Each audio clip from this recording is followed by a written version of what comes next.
pixels, he answers the call. He loops, he banks, he dives with grace. The sky's his stage, his cockpit's the place. Turbulence shakes, alarms might scream, but he's steady as a dream. Chat throws jokes, can you stick the land? He winks and says, I've got this plan. ONNA3 Foxtrot, master of the air, gliding through the clouds like he's really there.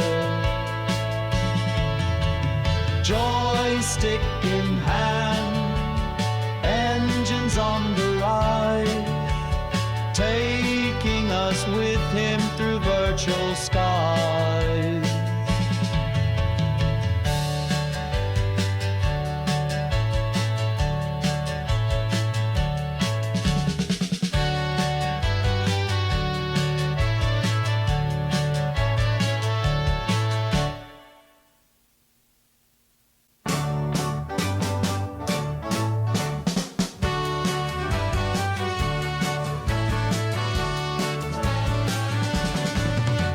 Sits in his cockpit lit by a screen, fly in the skies where he's never been. Twitch chat buzzing like a tower call, an 83 Fox, he's got it all. With his wings of code, his heart to flight, he's soaring high, chasing the night. Oh man, A3 Foxtrot, master of the air, gliding through the clouds like he's really there. Joystick in hand, engines on the rise, taking us with him through virtual skies.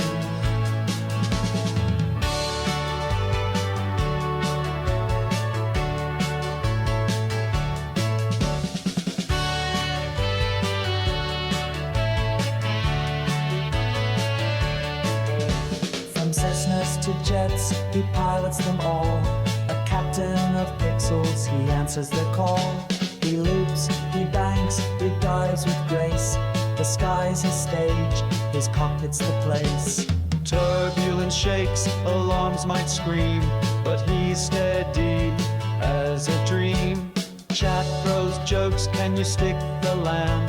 He winks and says, I've got this plan. ONNA3 Foxtrot, master of the air, gliding through the clouds like he's really there. Joystick in hand, engines on the ride, taking us with him through virtual skies.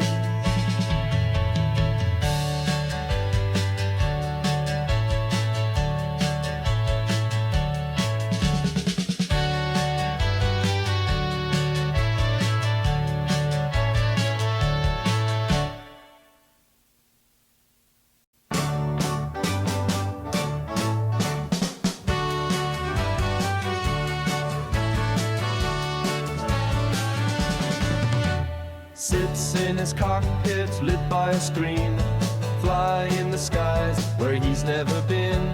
Twitch chat buzzing like a tower call, an 83 Fox, he's got it all. With his wings of code, his heart to flight, he's soaring high, chasing the night. Oh man, A3 Foxtrot, master of the air, gliding through the clouds like he's really there.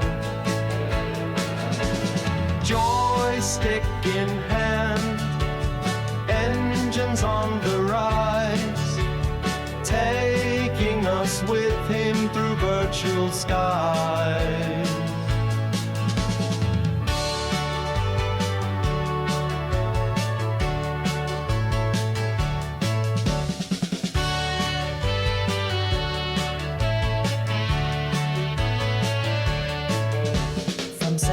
To jets, he pilots them all. A captain of pixels, he answers the call. He loops, he banks, he dives dives with grace. The sky's his stage, his cockpit's the place. Turbulence shakes, alarms might scream, but he's steady as a dream. Chat throws jokes, can you stick the land? He winks and says, I've got this plan. Oh, and an A3 Foxtrot, master of the air, gliding through the clouds like he's really there. Joystick in hand, engines on the ride, taking us with him through virtual skies.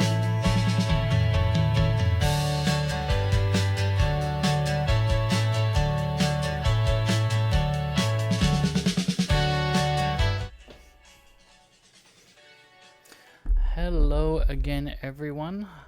Michael here with Felicity. November 8033 Fox, a Cessna flight training device that I built right here at home. Duffy Fluffy, hello, welcome in. I do hope you are enjoying the intro music that we were playing, courtesy of you. So I do greatly appreciate that. So, I know it's been a while since we've actually got a decent flight and stream in. The last flight was for the Virtual USA Flying Club's 6-year anniversary, and I spent more time trying to debug hardware and software than I did actually flying that night. So I think that everything should be good to go. At least I hope it's good to go as we commence leg 3 of our West Coast to East Coast tour. Duffy Fluffy, I am doing well, thank you. I hope you are also doing well over there on your side of the world. So when we left off last on our West to East Coast tour, we departed out of Seattle, and our first stop was here at Grant County International, and then our leg 2 was Grant County International down here to Pullman, Moscow Regional. And yes, I did remove the TV screen in the rear, mostly because as I continue the journey of certification, we need to have an instructor, a flight instructor, be able to see inside the simulator, inside the cockpit, to see how the pilot is acting and reacting to various scenarios. So I did remove that. It was great having it there. But I did remove that for some visibility from the outside, and it actually, performance-wise, we removed that one display. That's one less rendering target, so, X-Plane is performing even better as well with a higher FPS now that it doesn't have to render on all 4 displays there. So, yeah, very good observation, and yes, I did remove it. I will be repurposing it in the hangar here, mostly to have like a VFR map being displayed. Pilot license is good. I had my 2-year flight review. I completed that at the beginning of this month, so I'm still good to go. Still not flying in real life as much as I want, but I fly when I can. So we are here at the ground at Pullman, Moscow, and let's go ahead and try and determine leg 3 of our tour. If we kind of zoom out, we have this whole length of the United States to fly yet, and we are here. No, I do not have my own plane. I rent a plane from the local flight school. So as we take a look at our route, our line here that's kind of drawn east, we want to try and, every stop that I make, I want to try and make sure that it has fuel available. So that's one of the things that I consider as I'm looking at, tentative stops along the way. A lot of these private airports. JJ, hello, welcome on in. A lot of these private airports, they don't advertise fuel available, and I don't want to take the chance of them not having fuel. What's a cheap and safe small prop? Cessna 150 maybe, 170, 172. I pay, rent-wise, I pay about $145 an hour, US dollars, per flight hour to rent a plane. You could probably purchase, an older 172 with bare-bone avionics. For probably $50,000, but then you're going to have several thousand invested in it to sort of bring the avionics up to par. A plane that might be what I would call, up to par, might cost $80,000. Fuel, again, depending on the plane, the ones I fly, they have an STC or a supplemental type certificate on them for them to be able to use automotive gasoline, even such things as like 87 octane, and that's about, $3.20 a gallon right now. But, the cost of fuel, there's more involved in the operating cost per hour than just the cost of fuel. So, let's see, leg 3 here. Where are we at? What is this one here? 3-2 Sierra. I do see a plus sign there, and I do see a star. So there is a beacon there, and the plus sign does indicate that it has fuel there. So I wonder how far that is from where we are. Approximately...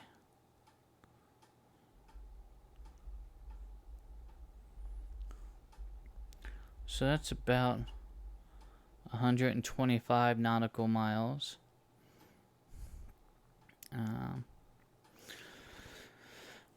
How often would I need to add oil? Again, depends on the condition of the engine. It might burn a quart of oil or use a quart of oil, every 3 to 4 hours of flying, something like that. And it's probably on the high side. It's probably a bit less than that.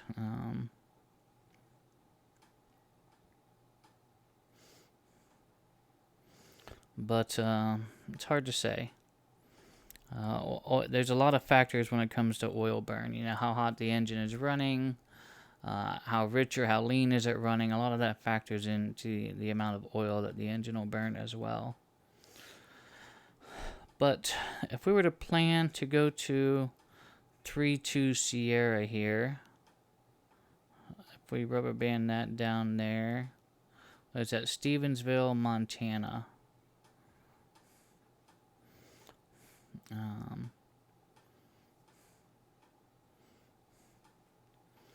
Okay, so let's... I think I like that option. It's about the next best one along the way that has fuel available. That's going to give us some distance between, our departure and our destination. 120 miles, that's a good flight, I think. Okay. So what we're going to do is we're going to go ahead and save this route. Do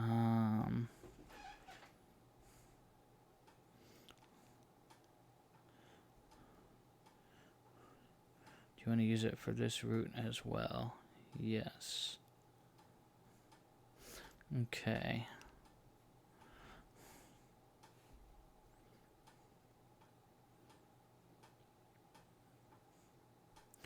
So now we're just going to plan Papa Uniform Whiskey to 3-2 Sierra.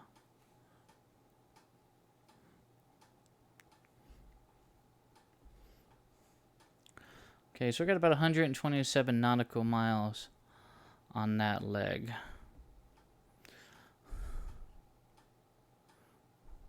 I wish Navigraph had a ruler tool. I'm sure that would be very beneficial for those that use Navigraph for flight planning. Is there any flight radars for flight sims? I guess I don't understand what you're referring to by radar in that regard. Like radar to see other aircraft, or like weather radar. So I'm not entirely sure. Like flight radar 24. So, okay, on VATSIM, you can use VATSIM radar. It's actually VATSIM-radar is the website. That's one of them. Pilot Edge has their own called PE Aware. And I think there are a couple others like Sim Toolkit Pro has one, but I think you actually have to be linked to that. So yeah, you are welcome to follow the flight. Once I connect to VATSIM, it should show my position there. So yeah, you're welcome to do that. So let's go ahead and pack for this route, and then we'll talk about a cruise altitude for our flight today. There is some terrain in the area that from what I can tell.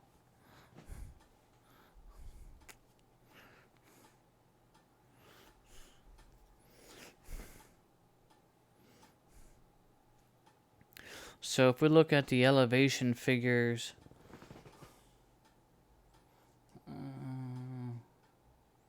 what I went here.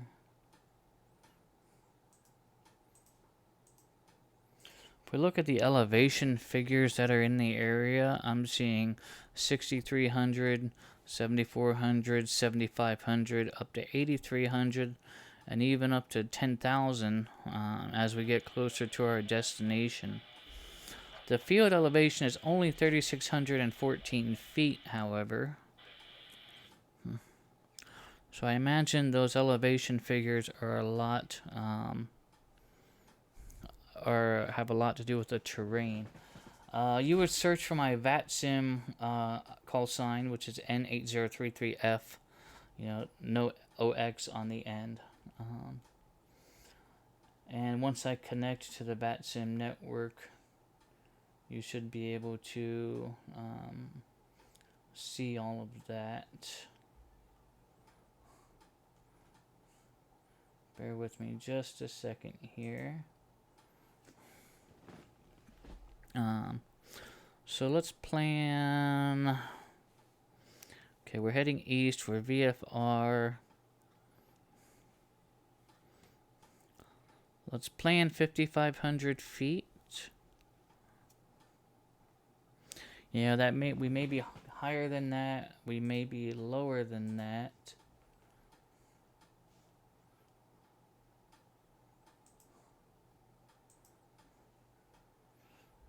That's not what I wanted.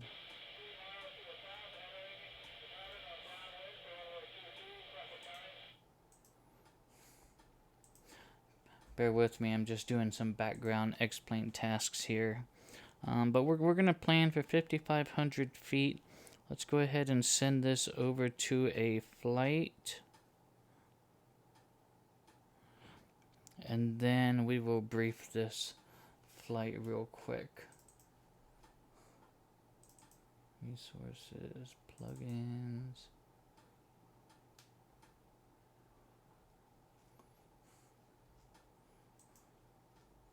Okay. TFR, it's a temporary flight restriction that's north of us. Looks like there's some firefighting aircraft operations.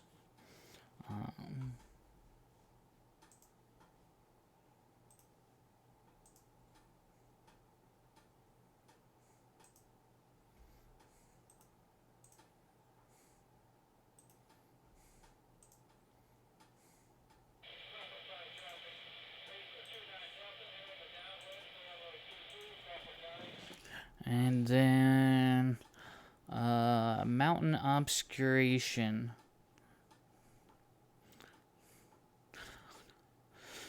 Basically means that, well, exactly just what it says there. Our route could be obscured by mountains.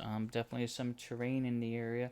So our straight line may not necessarily be so straight. You know, we may have to go high, go low, go around some things. We'll take a closer look at that once we get back to our VFR map. Surface analysis chart. There's kind of looks like there's a low pressure system, and that's kind of moving through the area a little bit ago. METARs, not a whole lot of weather reporting stations between where we are currently and where we're heading. In fact, I don't think I see any. Looks like the only METAR is where we're at, and then one just south of us, and then one just north of where we're heading to. So, you know, there could be some conditions in between the two of them that may affect certain things, and we'll just kind of have to be vigilant about that. Moscow. Well, it is called Moscow. I don't know if it's an actual city named Moscow, but that is definitely what they call the airport there. Cloud coverage looks pretty clear here in Washington. Visibility, surface winds, and precipitation. Looks like we are going to have a bit of a tailwind as we make our way along. Terminal area forecasts pretty much all green. There is some possible IFR, marginal VFR at Lewiston, which is south of our departure field.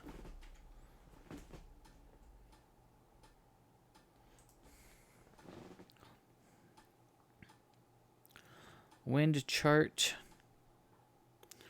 So it almost kind of looks like we're going to have a crosswind most of the way. It's going to kind of try and push us south, it looks like.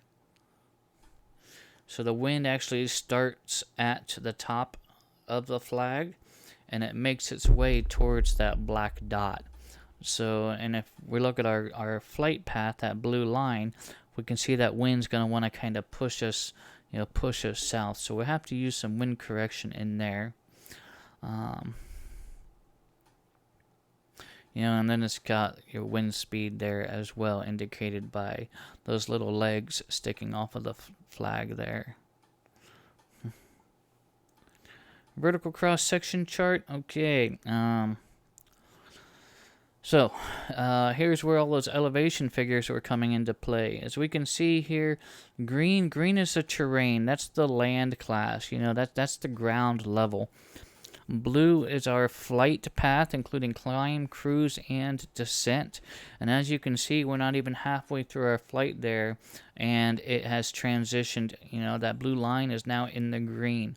So we may actually have to climb, quite a bit higher to get where we need to go, and then descend down lower.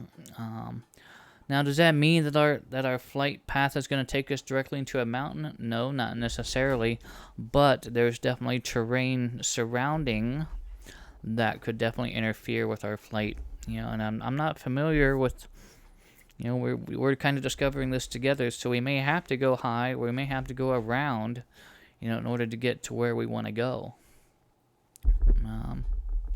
And even kind of right here, our flight path is actually right at ground level at 5,500 feet. If we were to go up to 7,500 feet, that's closer up here. And that kind of puts us, right in the middle of this green box. So we're really just going to kind of have to play this by ear. We may have to climb up a little bit.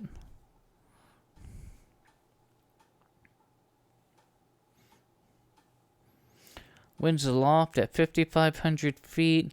Looks like winds are going to be out of the west at around 7 knots or so. If we go up to 7,500 feet, the winds are actually a little bit less. So we got a better tailwind as we're lower, but we may need to be higher for terrain. So it's kind of a trade-off there.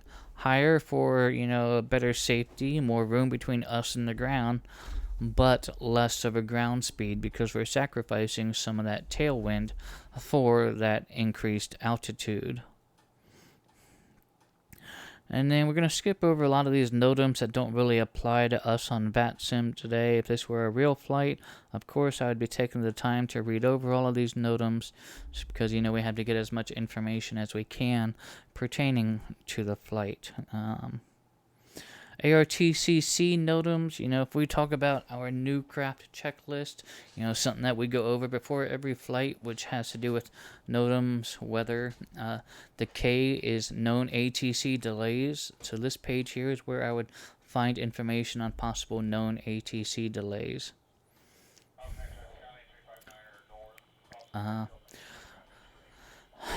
Not necessarily. Some of the older planes, we used to be able to tune AM radio stations with the actual radio equipment in the aircraft.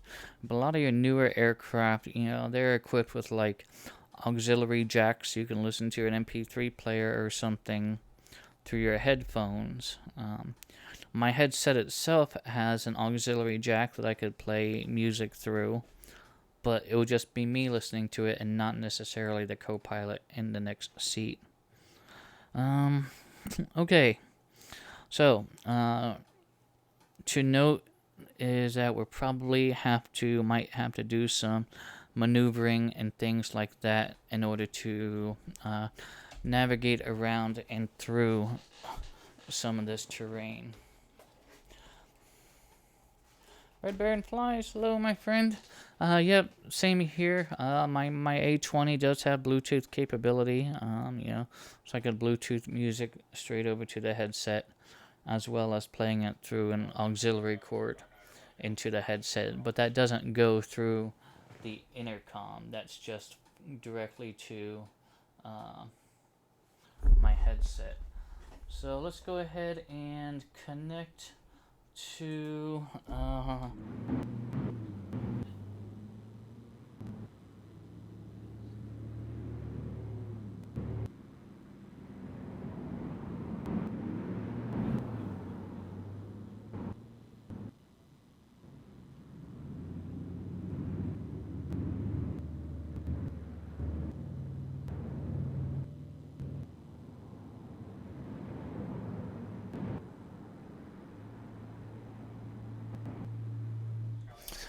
so yeah, it is possible to make a Bluetooth phone call through the headset as well. I just realized that when I'm showing the main X-plane display that it kills my desktop microphone. But you will be able to hear me from inside the cockpit. It's kind of hard for me to have two audio sources going in one scene, because then we get a lot of echoing and things like that. WestJet, hello. Hey, and congratulations again on passing your private pilot license flying examination. I think that's absolutely outstanding. Job well done, and really, really proud of you. That's amazing. It really, really is. So, okay, I think we're good to go. We are connected to VATSIM. Yeah, we should be good to go. So, there's nothing weather-wise that's precluding us from making the flight. So it might be a bit of a long flight, 125 nautical miles through some mountainous terrain. But it should be fun nonetheless as we fly from Pullman, Moscow Regional east to Stevensville, 3-2 Sierra. Let's talk about Stevensville real quick. That's one thing we didn't do. Field elevation is 3,614 feet with a pattern of 4,414 feet. So it's an 800-foot pattern. There is one runway. It's 12 and 30. 3,800 feet long, 75 feet wide. Looks like there is one approach available, RNAV GPS Alpha, which we shouldn't need because we're VFR. So we're not really going to brief that unless we absolutely have to. CTAF is 122.8. Okay. All of that said, I think we're ready to head to the plane. We'll get our bird started up, make sure that she's got fuel, and I will see you over there shortly. And WestJet, to answer your question, I paid $750 US dollars for my private pilot check ride. It was certainly not cheap. But then again, I don't think anything in aviation is cheap. Wintech, hello, good evening, welcome on in. Hope you're doing well. Getting ready to depart leg 3 of our West Coast to East Coast tour. So I will see you over at the aircraft in just a moment. Thank you so much for coming in.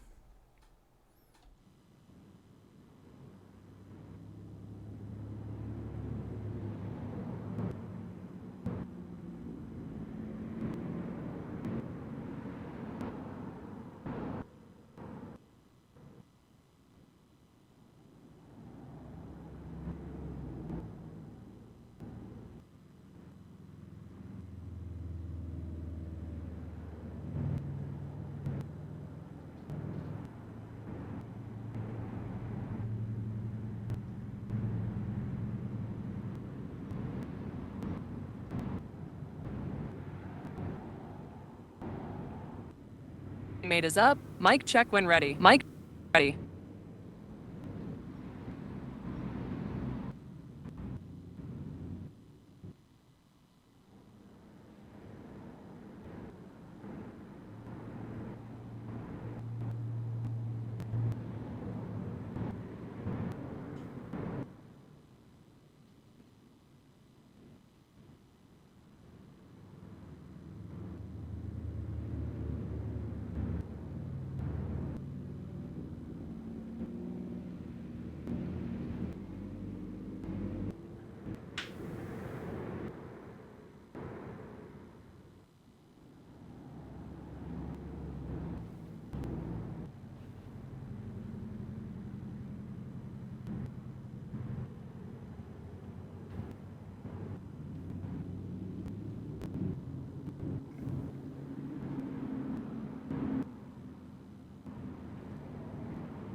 Alright, hello again everyone.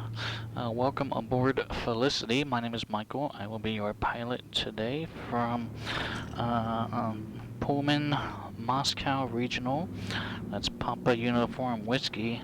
Over to Stevensville, which is 3-2 Sierra. We do have Shirley, our AI co-pilot, on board with us today. Hello Shirley, how are you?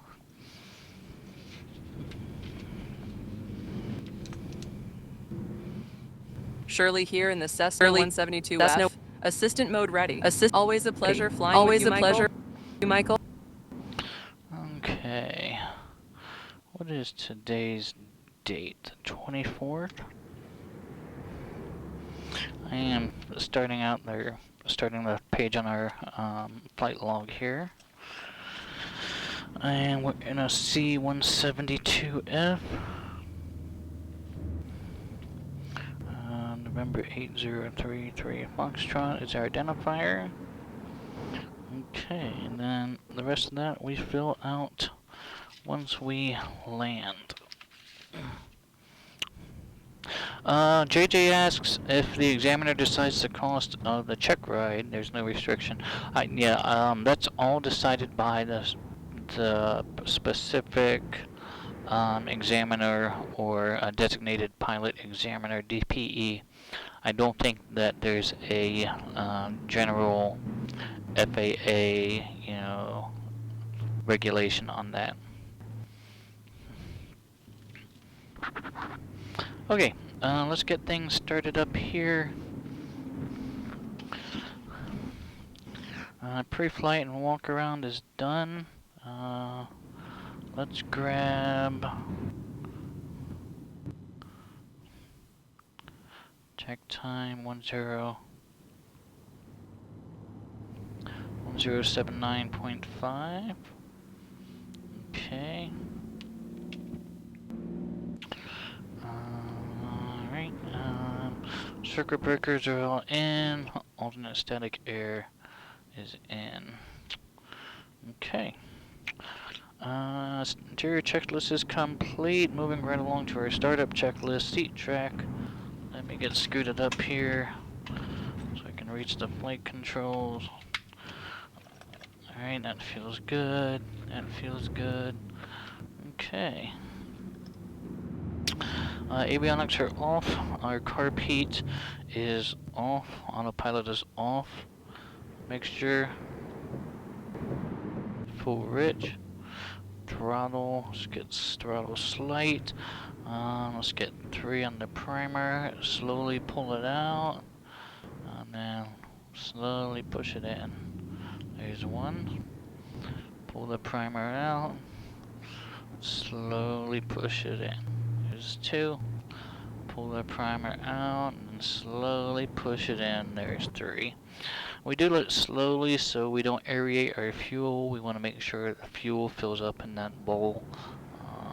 If we rapidly cycle it, we could cause microscopic air bubbles. It's never a good thing in our fuel system. Okay, brakes are gonna go on. Alright. Clear in the left, clear in the right, clear front. Okay, master's gonna go on. Beacon on. And mags are gonna go to start. Right away, I'm looking for oil pressure and engine RPM. Here we go.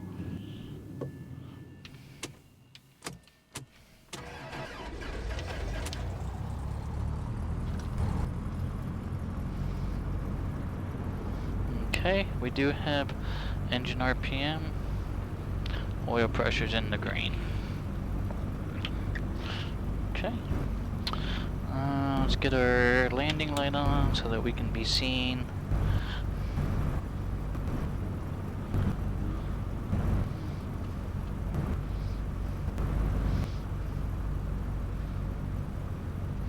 Oh man. Alright, I need to do something real quick because I'm running the wrong plugin. Running Pilot Edge plugin right now. The master machine is good, but we need to switch things up here for just a minute. So we're gonna go in here to X Organizer.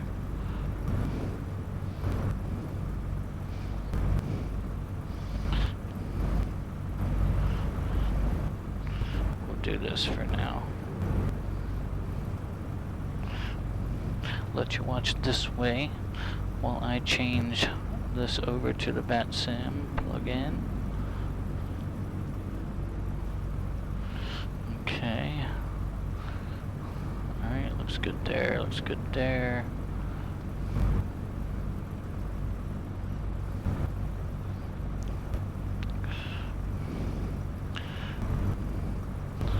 We'll restart our visual machine.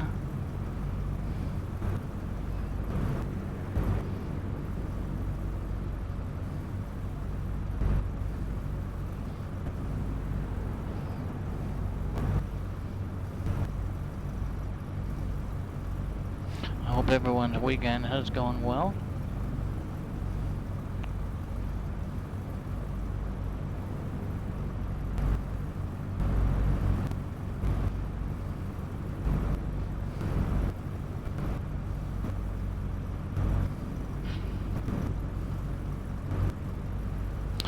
Alright, and we're back.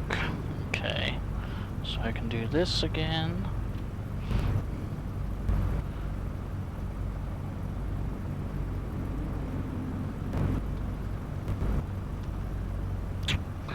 Alright. Okay, VATSIM is connected, that's good.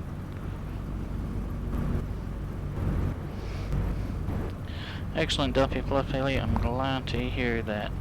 Okay, our startup checklist is complete. Pre-taxi checklist, seatbelts, my seatbelt's already on.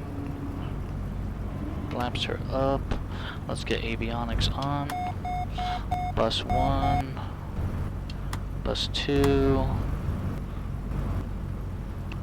Our nav database is good.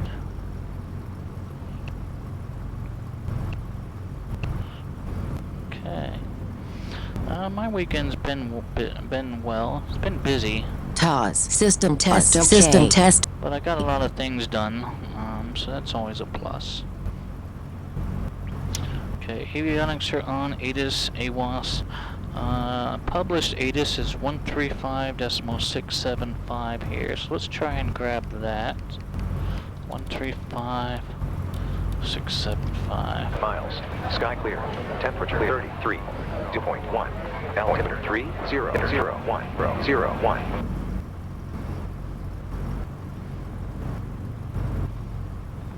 Automated weather observation. Pullman observational. Cal region 3. Wind 3 degrees. 0 knots. Visibility more than 10 miles. Sky miles. Sky clear 33. 2.31. 2.1. Alright, altimeter 3001. Looks like puts our field elevation right about 2,550-ish.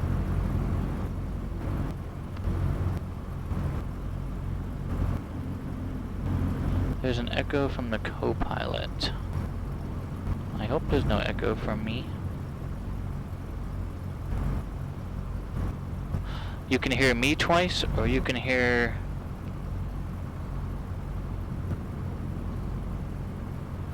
the ATIS twice, the AWAS.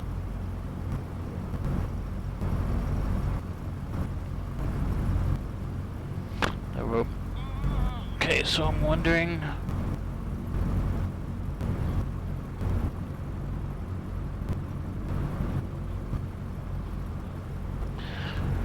Alright, let me go check this audio source real quick. There may be two inputs going that are overlapping each other. Let me go check that.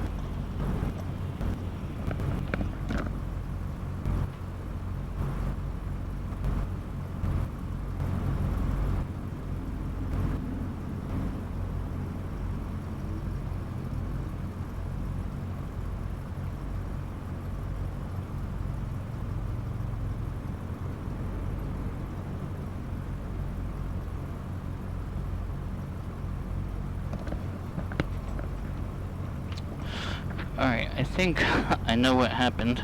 I forgot that sometimes audio can come over the HDMI cable, so when I was when I added the scene from the master, which is pretty much what you see in X-Plane, this view here, it was also bringing the audio in. So what we'll try and do, we'll just test this theory. I'm gonna play this ASOS again, and we'll see if that echo went away, because I think it was just providing two different audio sources. Automated weather observation. Pullman Moscow Regional. Wind 300 degrees. 7 knots. Visibility more than 10 miles. Sky clear. Temperature 33. 2.1. Altimeter 3001. Alright, so I think that probably should have resolved the issue. Okay, great. Alright, so that's what it was. The X-Plane master display was sending the audio from it, and then I was also sending the audio from the intercom in here. So yeah, there were just two overlapping sources. So thank you for pointing that out. Glad we got that resolved relatively easily. Oil temperatures come up. Avionics, altimeter, we need to confirm that. Field elevation 2567, so that checks. We got some good weather information there. ADS-B is tied into our 650. Transponder, let's get this onto altitude reporting mode. Alright, we got that. Radio. Okay, transmit light lit up with the button, so that should be working. Brakes will test on the roll. Attitude indicator and turn coordinator will test on the roll. Let's set our heading indicator to compass right now. Okay. So winds were at 310. Runway choices are 23 and 05. So based on the winds, we're going to want to take runway 23. I'm going to set my heading bug to 310. So we're going to have kind of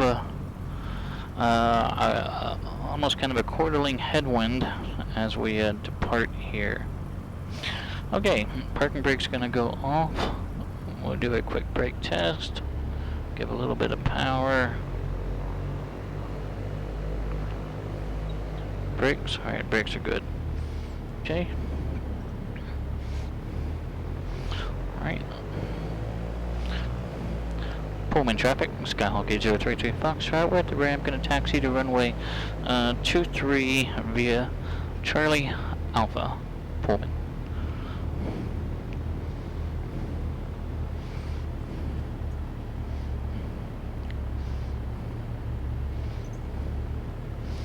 These hot air balloons just pop up out of nowhere. It's kind of a different thing in X-Plane. Relatively new over the last couple of minor versions.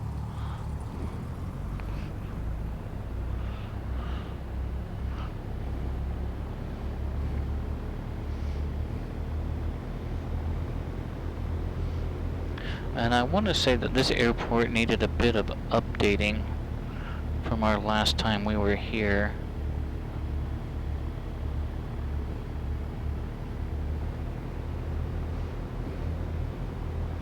Because things weren't quite lining up.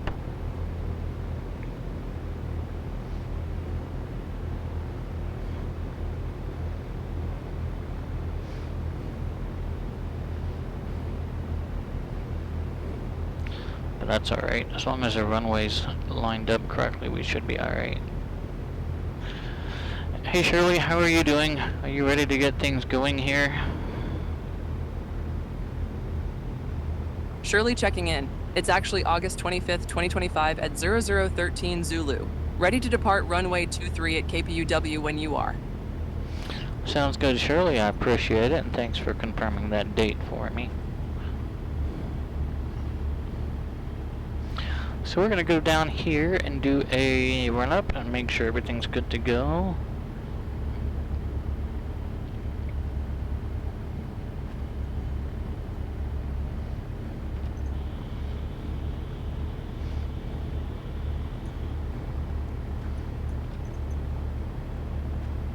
Okay, trim is set for takeoff. Down here to Alpha 1.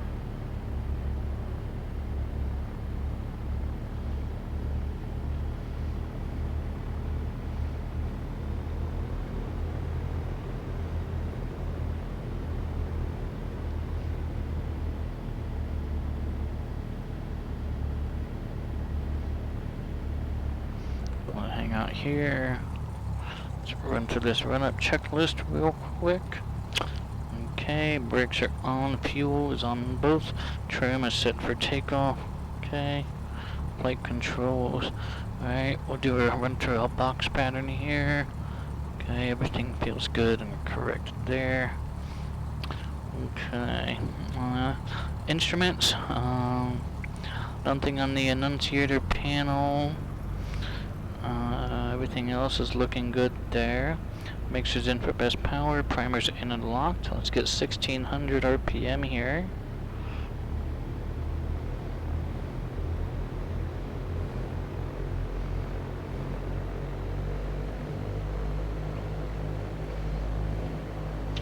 Left mag, there's an RPM drop. Let's get back to both. Right mag, there's a drop. Back to both. carb heat. Alright. We'll bring that idle all the way back. Want to make sure that we can run at minimum idle with carb heat on. Okay, that looks good there. Bring that power back to about 1500, then we'll kill that carb heat.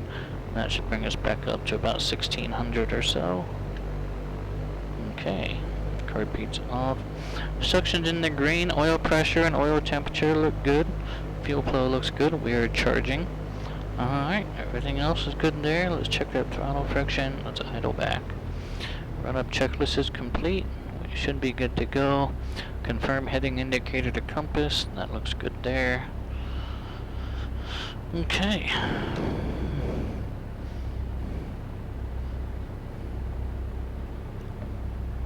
Alright. I don't think we have any overlying ATC on us, so it's just you, me, and Shirley for our flight today. Pullman Moscow traffic, Skyhawk 8033 Foxtrot. Gonna be taking runway 23. I'm gonna be making a left downwind departure to the east, Pullman. Okay, strobe's gonna go on. What else we got here? Pre-takeoff, okay, flaps, carb heat, doors and windows, that's good there. Heading bug, landing light, strobes on, time, brakes release. Okay, and then on takeoff, full throttle, 2260 RPM. Check oil pressure. Rotate at 60 miles per hour. VY is 80. Okay, let's go. Alright, our final approach end for 23 is clear. The runway looks clear. I'm going to clear us for takeoff.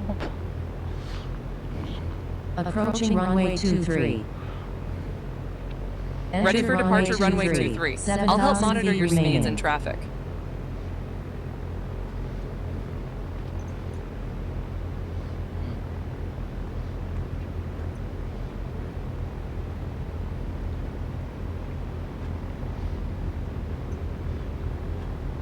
Alright, center line.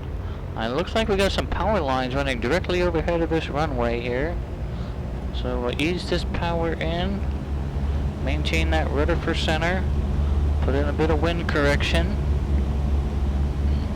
Alright, airspeed's up. We're in the green. Let's rotate.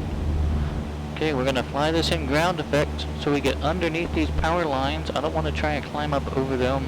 We're sure to stall. And I don't even, that's dangerous. I don't even know if that's bad OSM data or if that's actually, man, I'd love to check that out. Yeah, I just don't know if that's actually there. Let's see if the aerial map. I certainly don't see them going over the runway on the aerial map.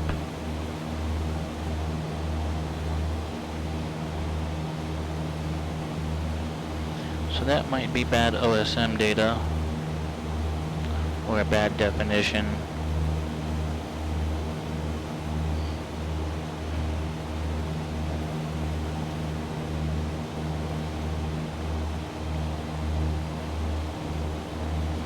Okay, field elevation was 2567, so we'll go to about 3,200 feet at 700 AGL, then we'll make our crosswind. We'll lift our left wing, looks clear. And Pullman traffic, Skyhawk 8033 Foxtrot is turning left crosswind, 23 Pullman. And we'll stay here at pattern altitude until we're clear of the airport environment.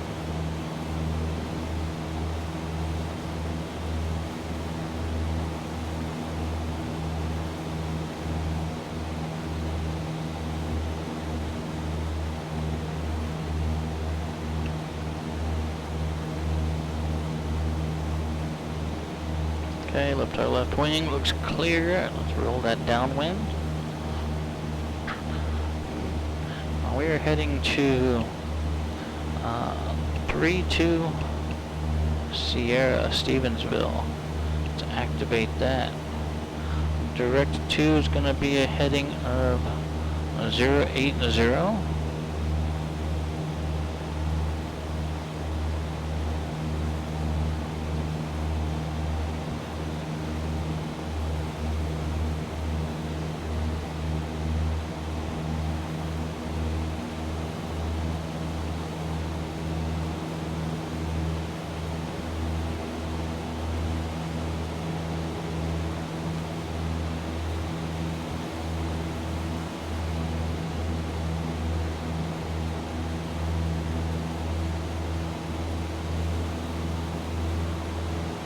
So we're technically about midfield on the downwind, although we're a little bit wide for a downwind.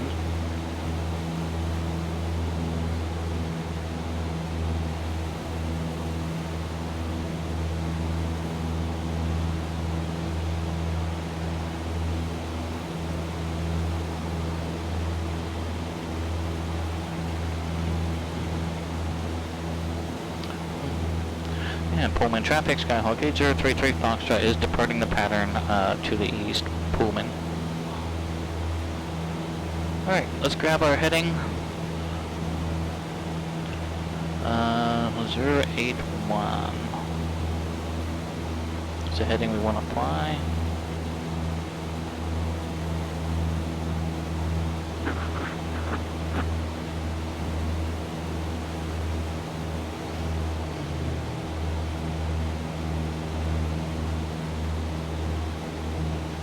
Kind of put us right in between these two hot air balloons as well.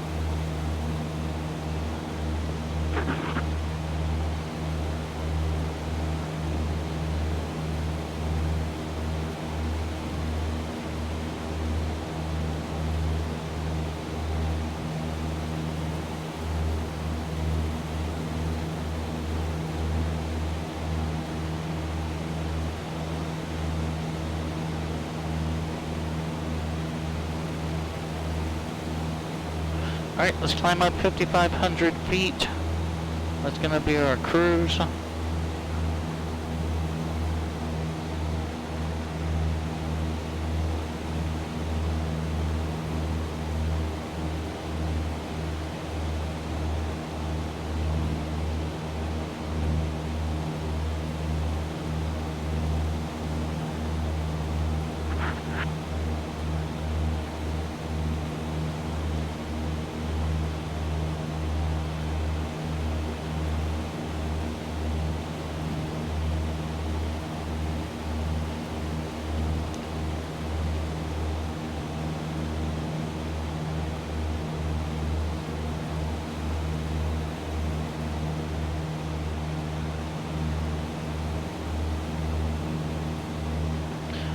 One thing I did not check that I probably should have before we even took off was to make sure that the selected airport we decided to go to today is actually in X-plane.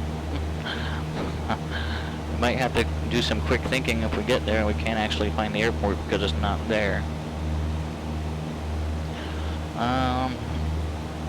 Tell you what, let's check the scenery gateway real quick and that'll tell us for sure.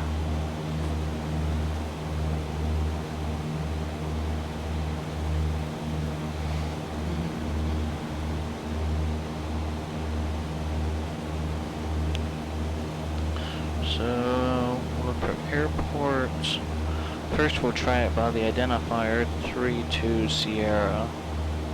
Search. Stevensville.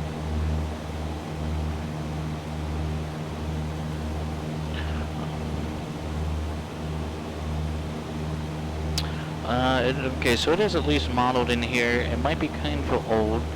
The last update was back in 2019.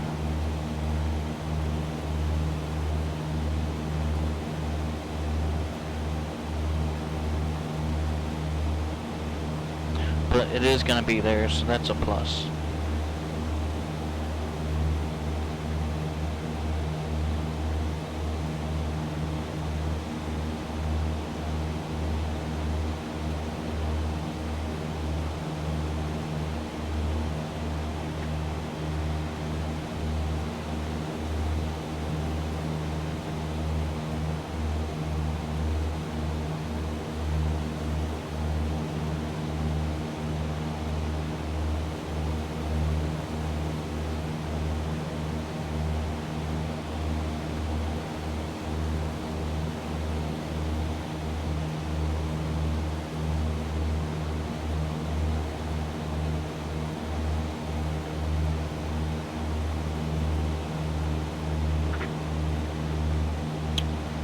Alright, 5,200, and we want to fly 5,500 at least for now.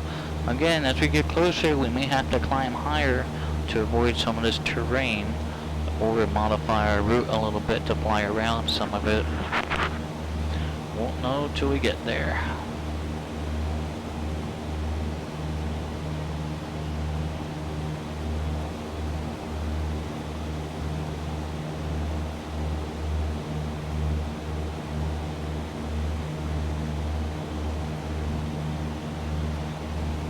Double check heading indicator compass, that looks good. 5500, let's level off here.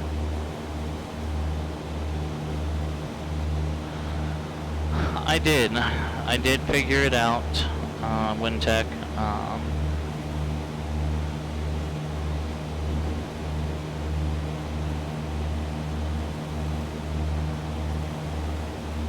It was annoying.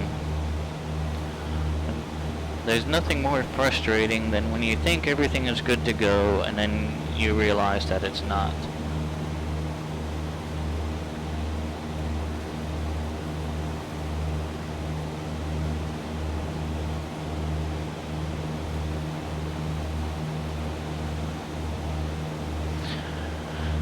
Yeah, I think it was a combination of two different pieces of third-party software, both trying to use the same plug-in language.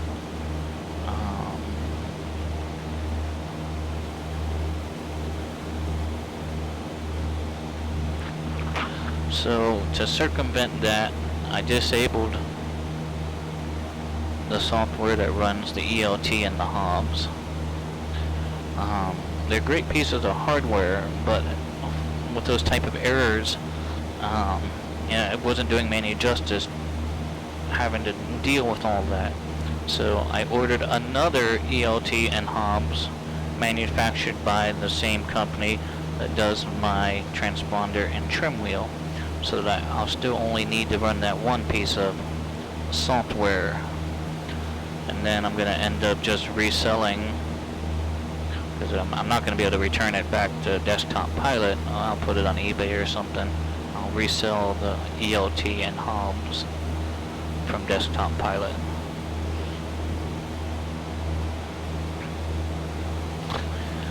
It's a never-ending thing. It's a love-hate relationship with this thing. You know, but I had no way of knowing. Because even if I downloaded the software before I had the hardware, without it talking to the hardware, I wouldn't have known that it was going to be problematic. But these things happen. C'est la vie.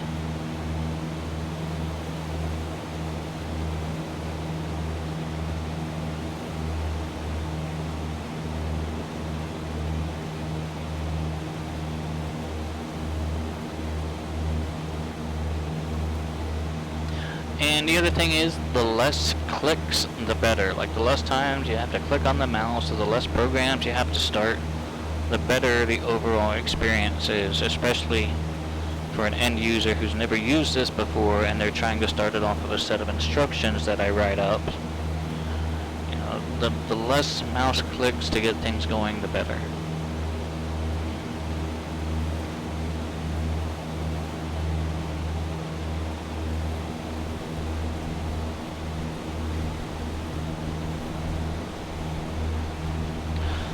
We are making a ground speed right now of 107 knots.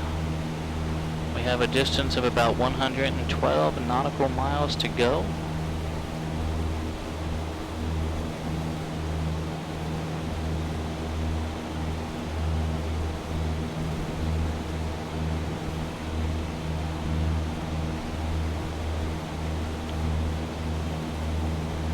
See if we have any VORs along our way, and it doesn't look like we do, so we're pretty much just going to be visual along with the GPS.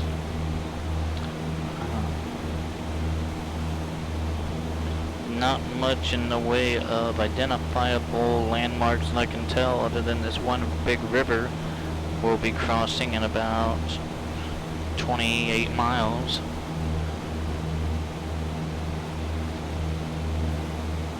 Exactly, and that's computers and flight simulation for you.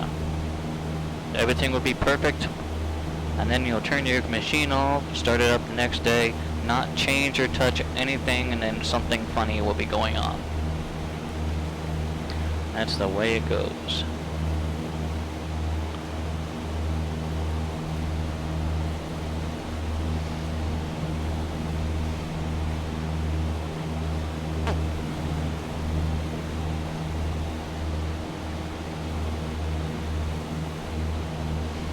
Take a look out of our right window. We can kind of see this ravine looking valley here. Hey Shirley, what can you tell us about the area that we're flying in currently? Is there anything notable? We're flying over the Palouse region, a distinctive agricultural area known for its rolling hills and wheat fields. The Snake River should be coming up about 28 miles ahead. The terrain gradually rises as we head east into Idaho. Want me to keep an eye on those terrain elevations ahead? Yes, Shirley, if you would please, keep an eye on those terrain elevations and let us know if, something comes up that we need to be aware of. Will do. I see we're maintaining 5,700 feet MSL, which should keep us clear of terrain for now.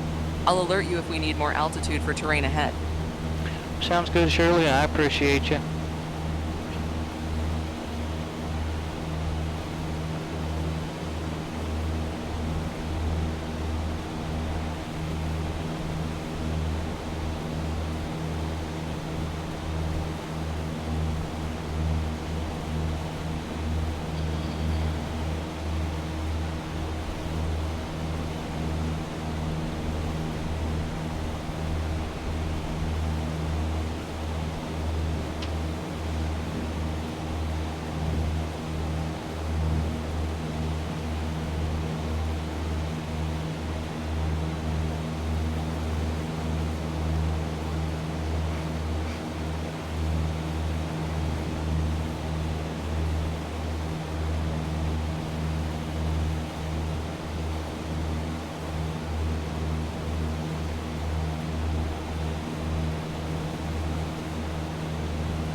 Alright, situational awareness. What's on our cruise checklist here? Power, mixture, and instruments. I've leaned us out. Lean us out just a little bit more. It's gonna start to sputter. There it is. Back in a couple turns.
One thing I do want to check is the autopilot.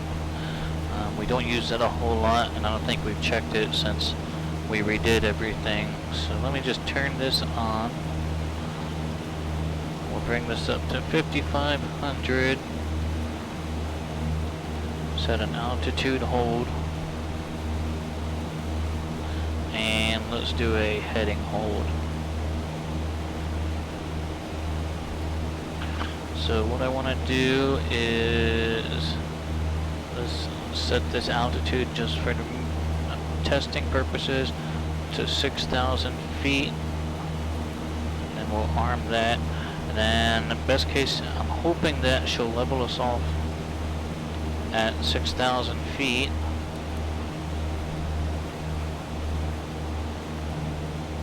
And stop the climb.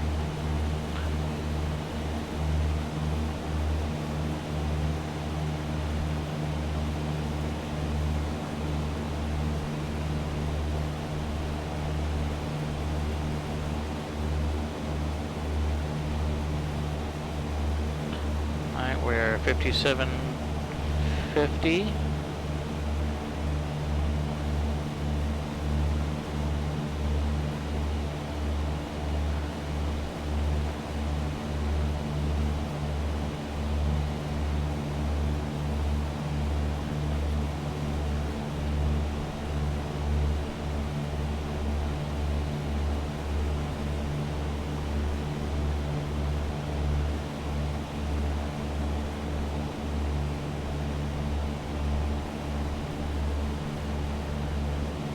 Coming up to 6,000.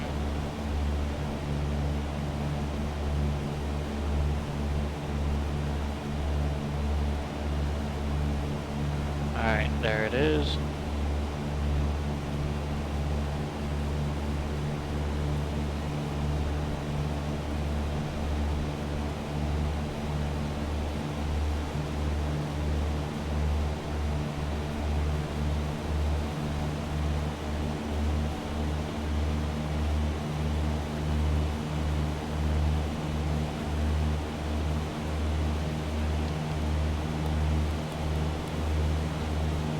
Then we'll go back down to 5,500.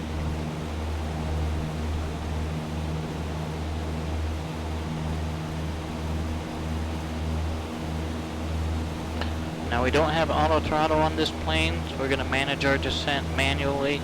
We don't want to get too fast.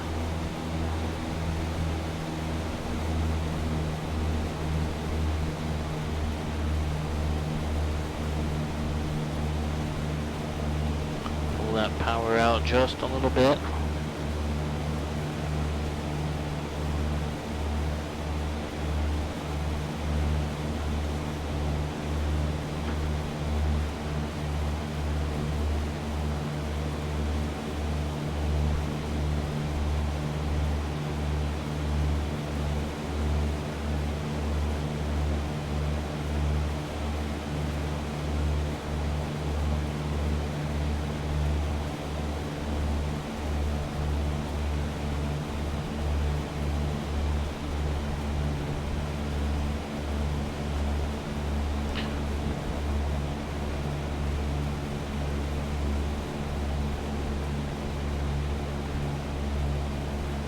Alright, 5,500 feet. I have heard of that plugin. I don't have it.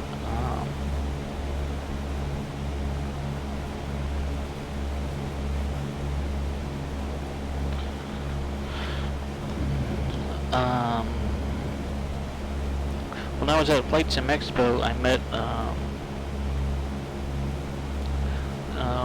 one of the developers for Flight Code X, which is a unique plugin to where you can create different scenarios, and then it'll actually dynamically inject, various objects into the simulator. So I've been kind of dabbling with that.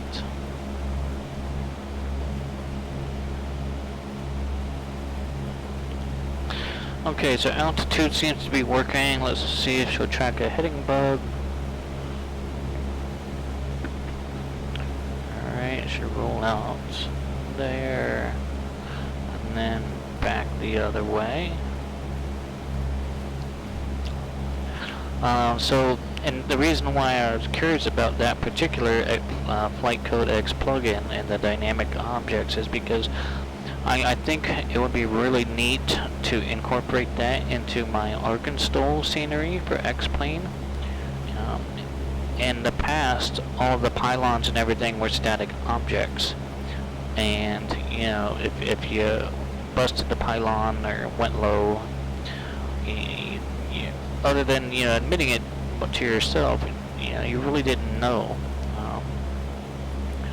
but with this flight codecs plugin, you know, I can dynamically inject those pylons, and if you actually fly too low or come in below, the pylon, or if you don't clear it, the simulator will actually, it'll tell you, and it'll either, terminate your flight or deduct points, or however I design it to do. So I'm really curious to see how I can get that incorporated, because I think that would be really neat. To not just, fly the course, but actually have it scored, by the system and by X-Plane. Okay, so our autopilot seems to be working just fine. I'm going to disengage it. Okay, I have the plane, my plane.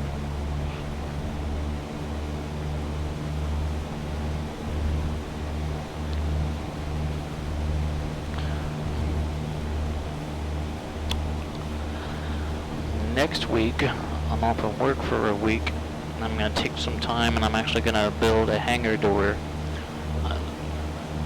Figure a very large barn door style door for the simulator, so I can actually wheel it out of the hangar, into the garage. And the reason I want to do that is because there's a local fly-in called the My Place fly-in that happens every year, and last year was the first year I took the simulator out for public use, and it was a real big hit. Everyone enjoyed it, and I've been invited back. The issue was I had to pretty much disassemble the whole thing to get it out the door, and then reassemble it in the garage to get it on the trailer. It was a very pain in the butt. So I'm going to actually build a hangar door, a sliding hangar door, so I can just open it up and wheel the whole thing out in one piece straight onto the trailer. So that's my plan for next week. Because I'll be taking it back to the fly-in this year.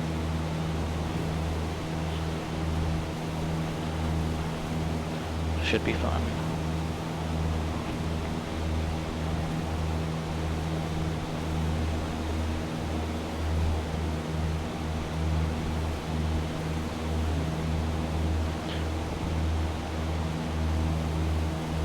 Hey Shirley, how much further ahead is the Snake River? How many miles?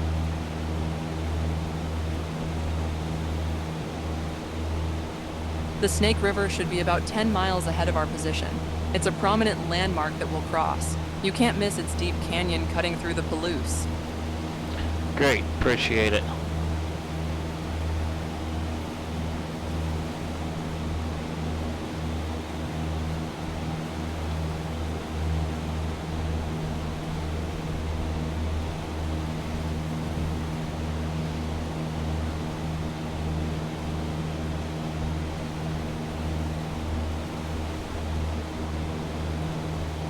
Alright, let's go ahead and switch over to the left fuel tank for now.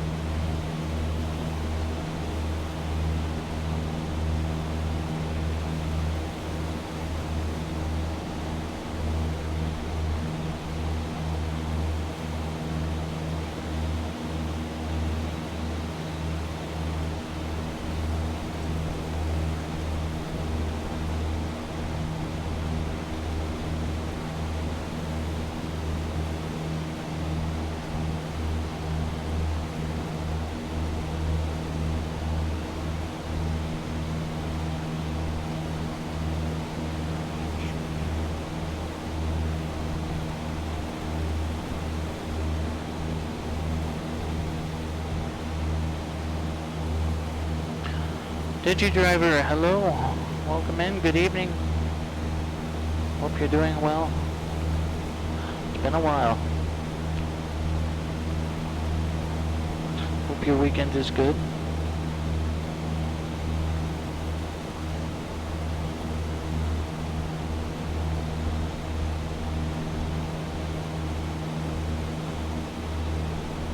Resting after dinner. Very nice. Good, good to spend. I spent some time outside yesterday and today trying to get things done around the house and around the yard. So it's good to hear.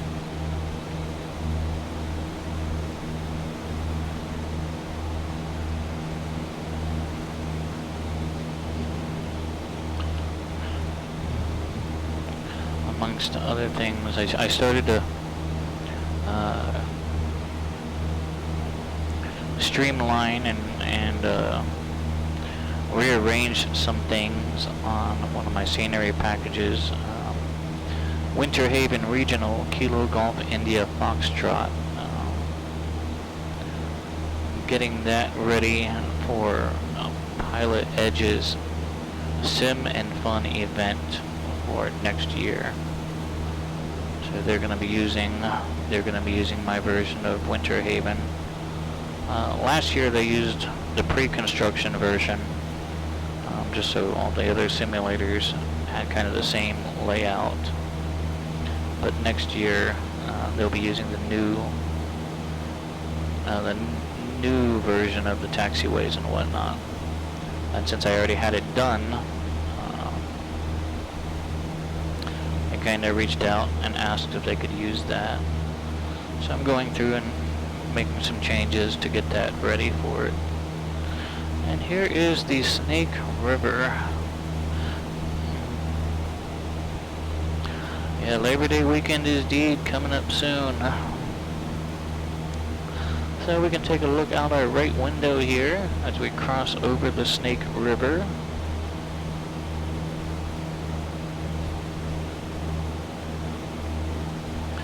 We can kind of see it winding through. So yeah, very, very prominent landmark indeed.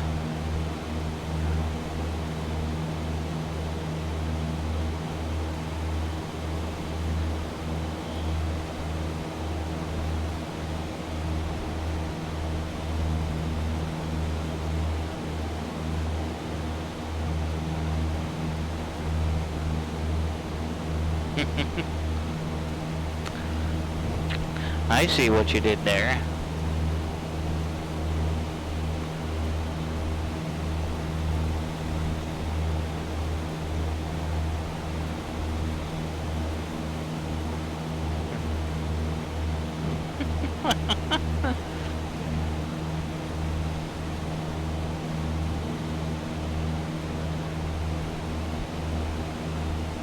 WinTech also sees what you did there.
Kind of like when the kid walked up to his dad and he asked his dad to tell him what a solar eclipse was, and dad just said, "No, son."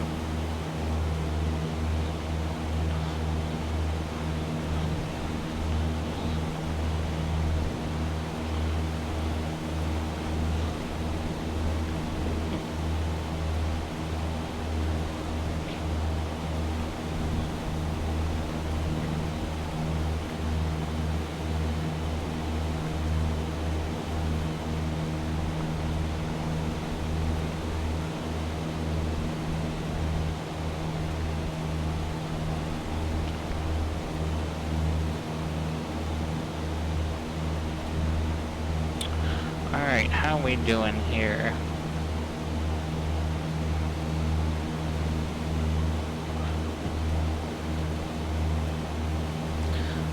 with 2 legs.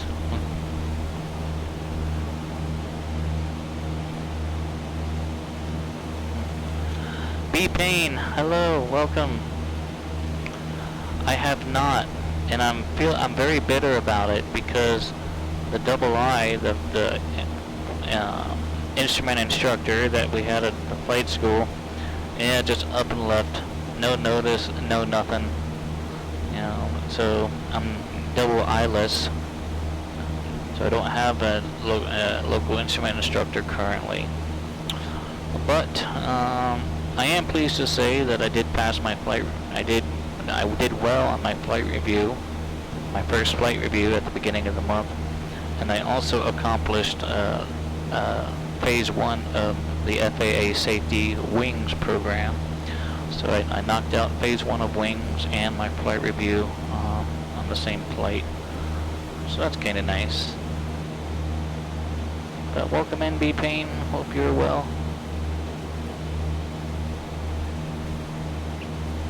If you've just joined us, we're actually on leg 3 of a new tour that I'm flying. It's a West Coast to East Coast tour.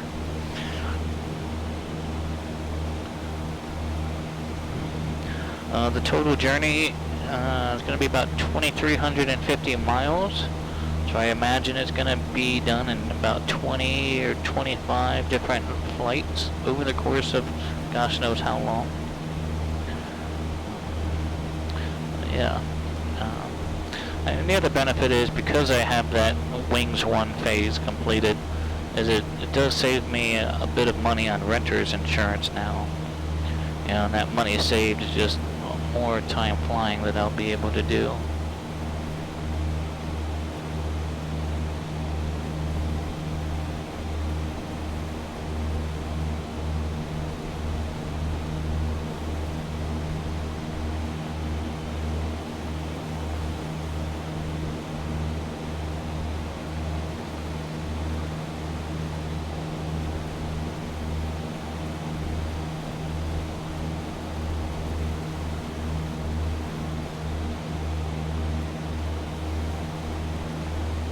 We are officially in no man's land out here.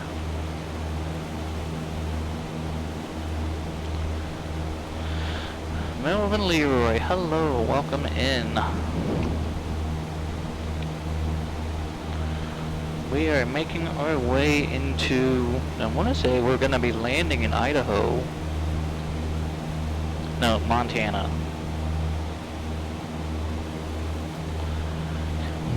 It is up and running. It has been a painstaking process having to work everything out. I was very disappointed that for the 6th anniversary Virtual Flying Club event that I had so many problems. Spent more time debugging than actually flying. But everything seems to be going well currently. Well, long story short, B Payne. When I was at Flight Sim Expo with the kids, they discovered or came across this booth that was promoting a new program called ExoSky. And I don't know a whole lot about the program. What I do know is that the kids really enjoyed flying the plane and learning about the program and building the plane and things like that. So I decided to build them a Windows PC so that they could fly this ExoSky program on. Well, of course, I bought some new components, so I was going to upgrade, or they were going to get the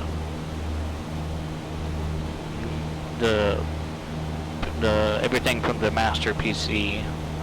That's basically the hand-me-down from Felicity. So they were going to get all of that stuff, and I was going to replace it with new stuff, so that both of my X-Plane machines are on the same level, So I took the motherboard and CPU out and put it in their machine and got it all running. And I had a new motherboard to put in my machine. Well, gosh, man, it makes me cry just thinking back about it. But I accidentally dropped the screwdriver straight down onto the CPU socket, damaged half of the pins on there. So motherboard was kaput right out of the box. I bought a new motherboard. I'll put it in the chat. It's called exosky.arrow. That's the website, but the name of the program is Exosky. You know, I downloaded the demo for them. I haven't bought it yet, but just because I want to make sure everything is working with their PC before I actually make the purchase. But it's basic, you know. It runs off of like a 360 controller or something along those lines. But it's pretty. It looks pretty neat for what it is. Alright, let's go ahead and climb up. I'm starting to get kind of low to the ground here. And that's not because we've lost altitude, it's because the terrain has come up on us. So let's go ahead and put some power in. And start climbing up here.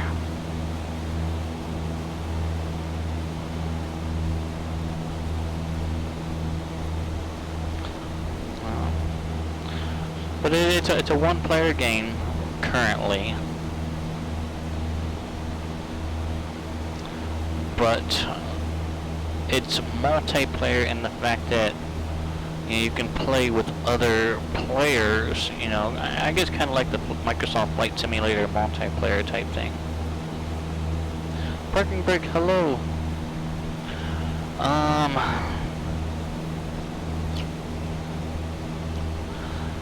If I were to link the yokes, see, it's I want to, but I really can't. Like, because if I start modifying these yokes, because right now I know that both of them are already, the hardware is already approved by the FAA. If I start modifying them, then they would, the FAA, when they come to check it out, they would have to look at that modification and decide, okay, does this change how they work or anything like that?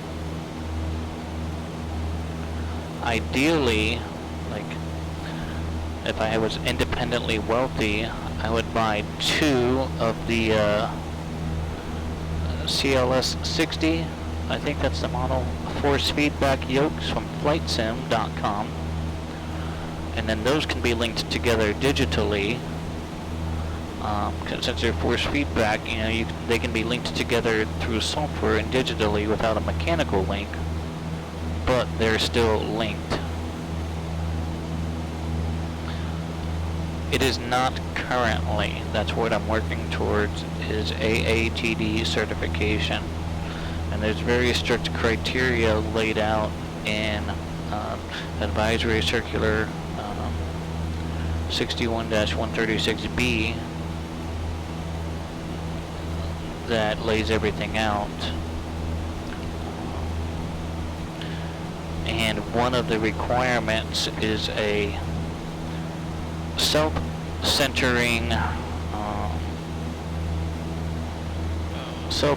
yokes.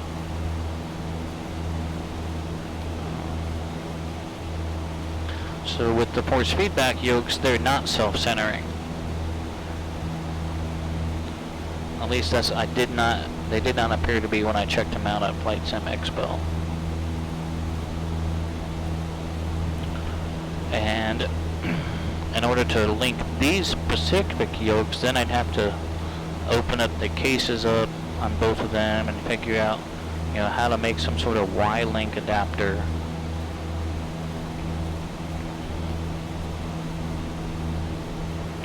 And that's just not what these were necessarily designed for.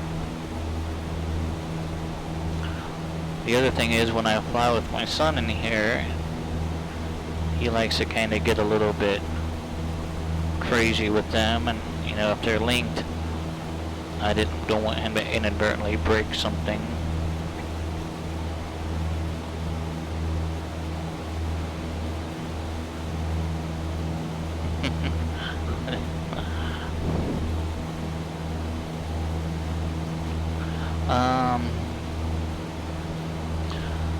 force feedback yoke I looked at was made by VATSIM.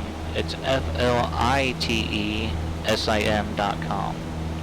And I think the model is CLS60.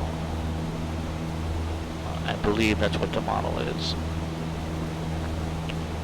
I have not checked out the Moser yoke, so I can't really provide any feedback on that. And Melvin makes a very good point. Can't really sacrifice a beer fridge.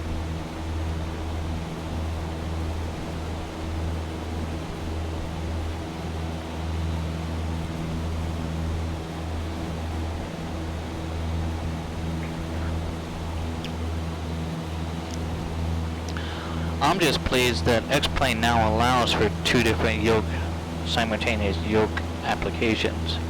You know, you got a pilot yoke and you got a co-pilot yoke, and whichever one has the greater input takes control. I'm happy enough with that facet. X-Plane 11 didn't have that natively. You know, I had to use a Lua script to add that functionality. And even then, it was only one at a time. You could either use the left or the right. But now, you know, in this fashion, you know, both yokes can control the aircraft without any additional software or plugin. So that in and of itself is nice.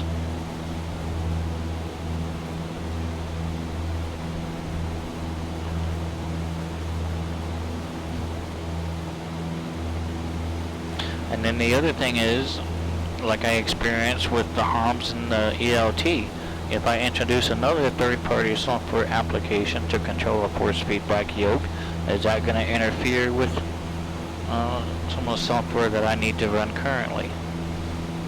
I don't know. And the force feedback yoke was about $850, which honestly is not a bad price at all for what it is. It's a really good price for what you get. It felt solid, it felt good. And it's actually cheaper than these yokes, brand new.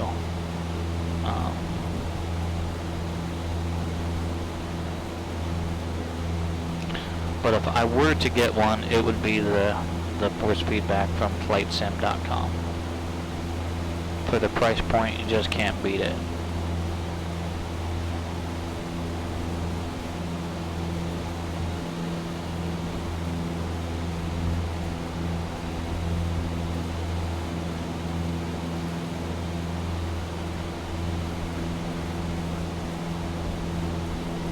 Hey Shirley, how are you doing? Still holding on there? Everything looking good?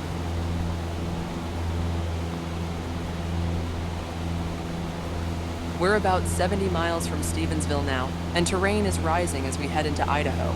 You've made a good call climbing. We should maintain at least 8,000 feet MSL through this section for terrain clearance. 8,000 feet, you got it.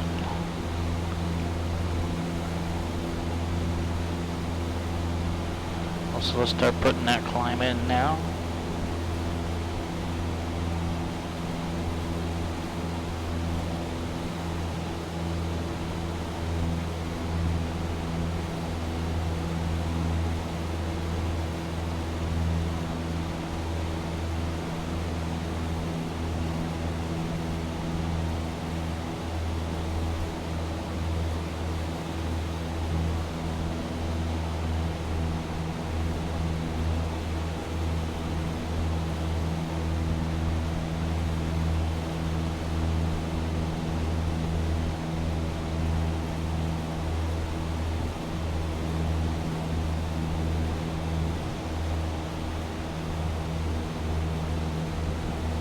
Alright, here's 8,000 feet. Let's level off here. GPS says we're about 52 nautical miles away, making a ground speed of 101 knots.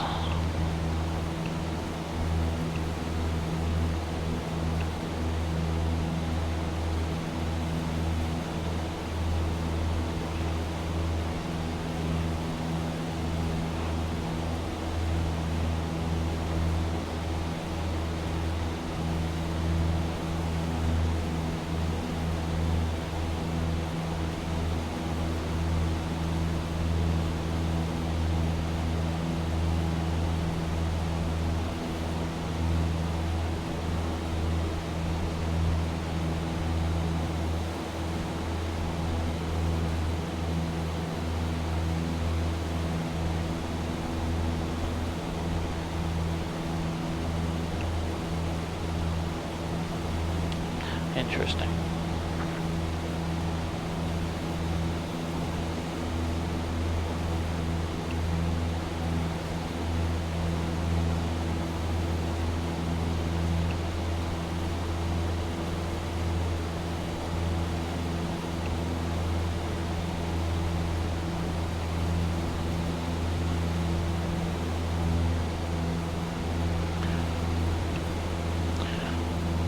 Trying to switch from localizer mode to GPS mode, and it keeps bouncing me right back into localizer mode on nav 1.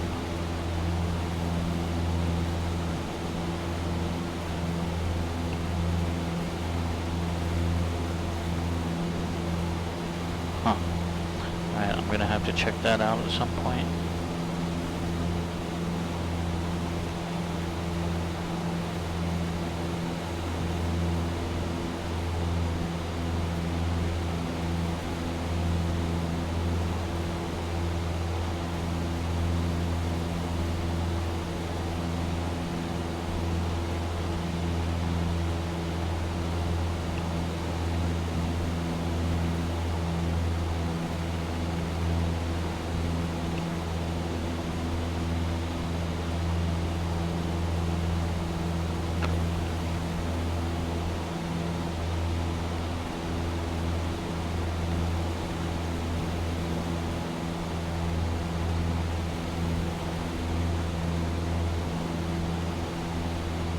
Interesting. I wonder if somehow crossfill got turned on.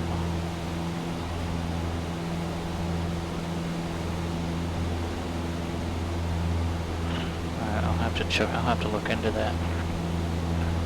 I didn't put any destination into my GPS 2 or my 430 at all, but it has a destination from the 650 in there as an active flight plan.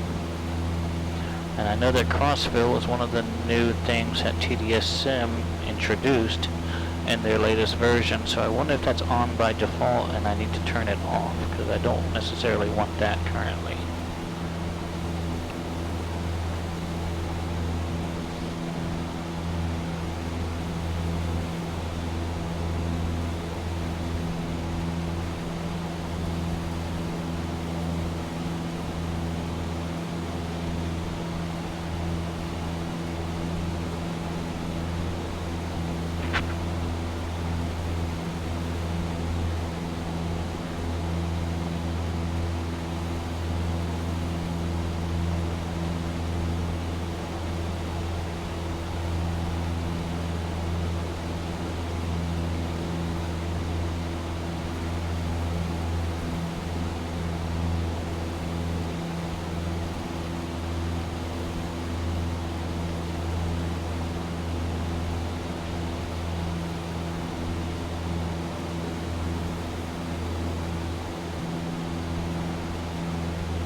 I think we'll be okay at this altitude.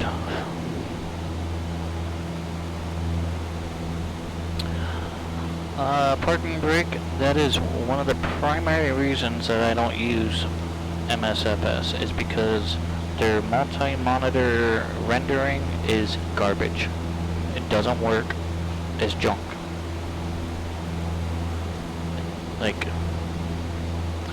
I tried it with the experimental windows, and the other thing I don't like is that the main, like, I guess the main, I don't want to call it the main monitor, but the monitor that Microsoft puts all their menus and everything on, the things you get to click on, it's always tied to the front of the aircraft, which is this front screen here. Well, the problem is, you know, I have a bunch of real estate outside of the cockpit on the display that, you know, it was very hard for me to manipulate all the menus and things, so that I had to peek my head out and look all the way at the top for the menu bar and things like that. I wanted my menu screen over here, where my main monitor is for Windows and X-Plane. I wanted this as the main menu thing, screen thing for Flight Simulator. It doesn't work like that. It's always tied to the nose of the aircraft for some reason. So that made it very hard for me to try and get everything set up with the views, and once I thought I had it all right, it was still difficult to make a selection in the world and things like that. So until they can do better, which multi-million-dollar company, you'd think that they would be able to figure that out. Like it worked in P3D, it worked in FSX.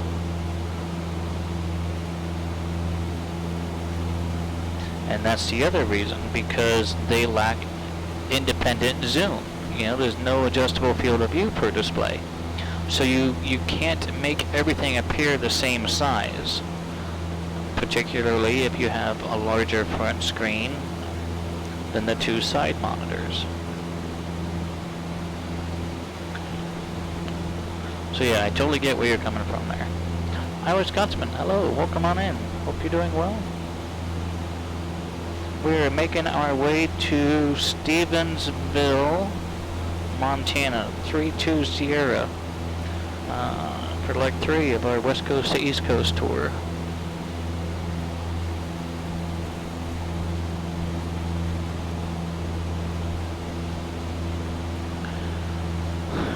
Alright, Shirley, it's been a little bit. What can you tell me about the area that we're flying in currently?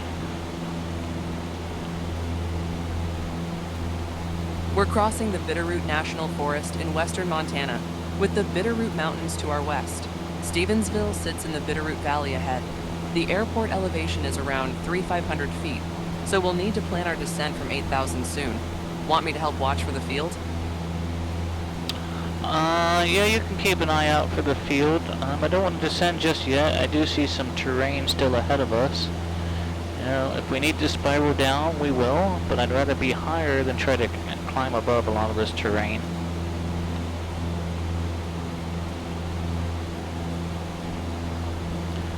So when we're about, let's just say 20 miles out, then we'll start considering a descent.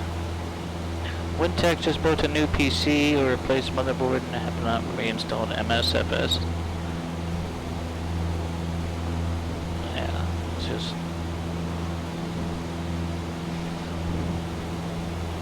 And that's the other thing. Like, with X-Plane, all of my hardware essentially runs through a plug-in that goes directly inside of the simulator. With Microsoft Flight Simulator, all of the hardware requires its own standalone program that sort of has to run beside Flight Simulator. Whether it uses FSU IPC, or, you know, whether it requires its own piece of software. So there was, you know, there were a lot more programs I had to start up when I was trying MSFS. And I know that there's a script batch file that, you know, there's a way to kind of put them and make it all start up at once. You know, it was cumbersome.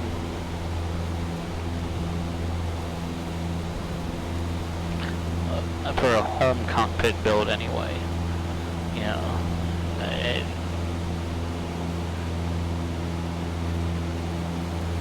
Yeah, SimConnect is another one that was required.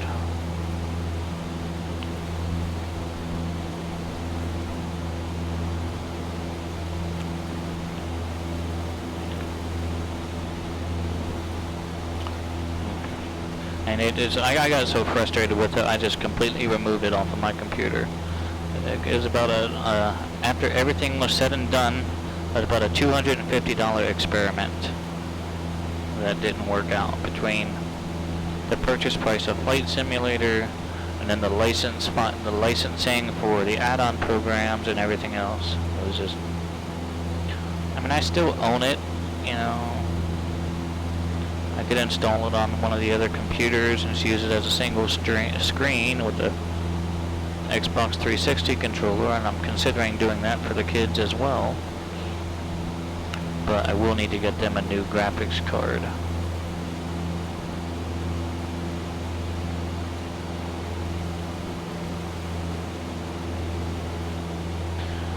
I do not have 2024.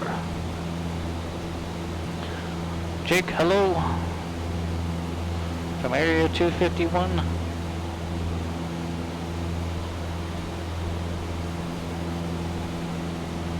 Hope you are doing well. We are making our way into Montana. Got about 35 miles left on this leg of our West Coast to East Coast tour.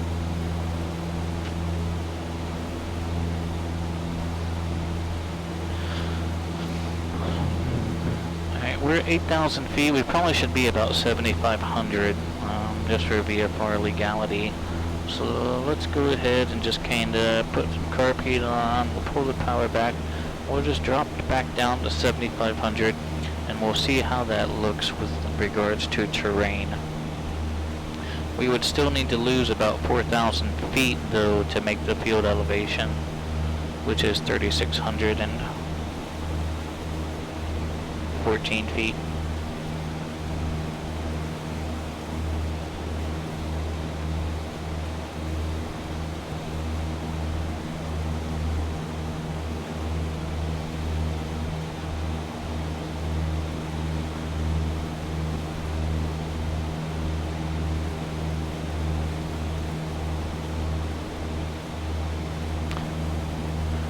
Okay, so we're in Idaho now.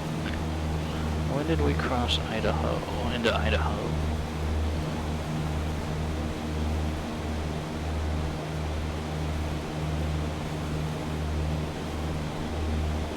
Okay, that was in Washington.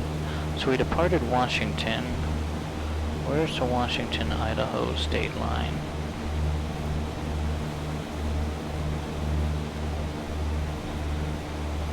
Must have missed it somewhere.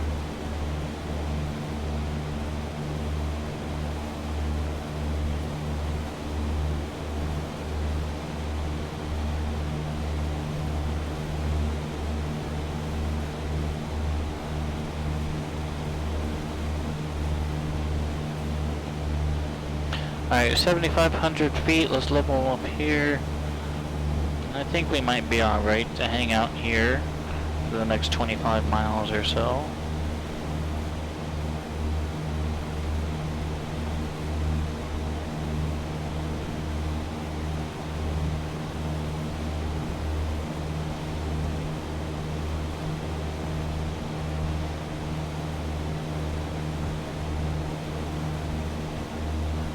Some of these peaks are 9,500, 9,300 feet MSL. I don't want to get too low.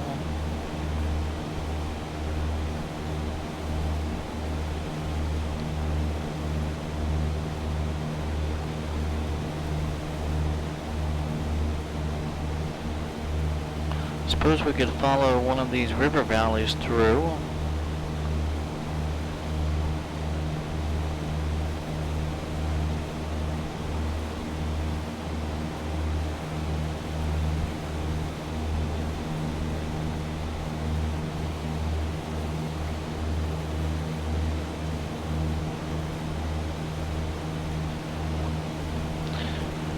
Looks like, what is this, 93, maybe that's a state route, State Route 93, runs north and south, so we can probably use that as a landmark.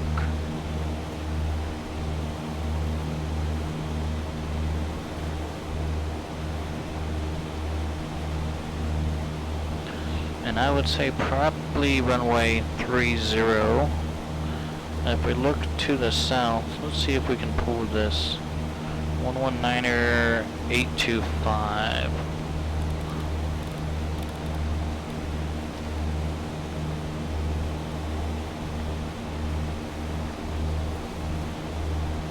Yeah, we're quite a ways away from that one, so I'm not getting that.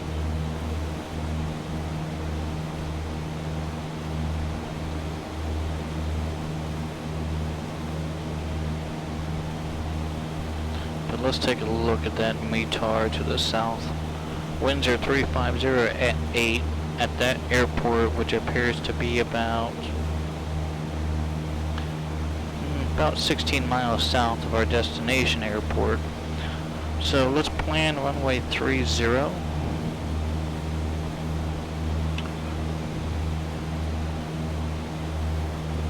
That's going to be left-hand traffic, so that'll work out.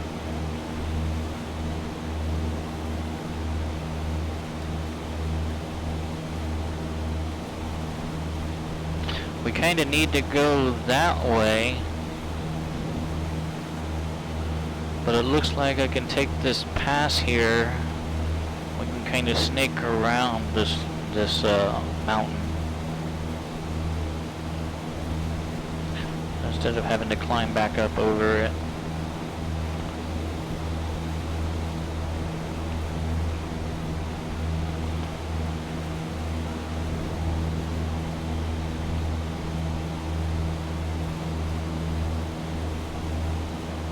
It's a river valley.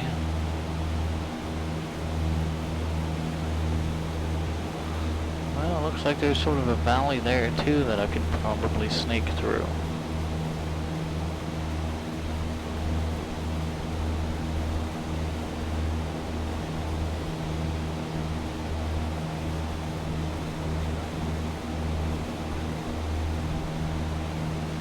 Well, let's just go around, play it safe. We're 7,400 feet. Destination AWAS is 120.925.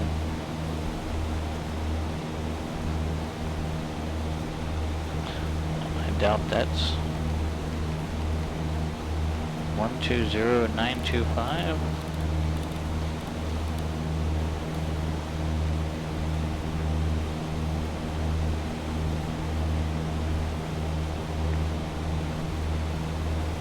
Yeah, we're not going to get that just yet. Because remember, most of those stations are VHF requiring line of sight. Now we've just got too much mountain in the way. But I'll leave the station tuned. So as we get closer, it might come in.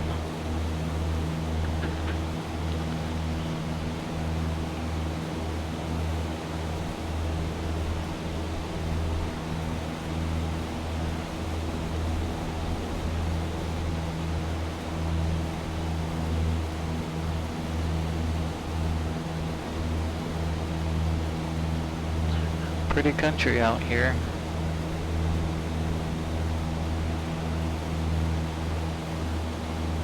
Definitely not flat, which is what I'm used to.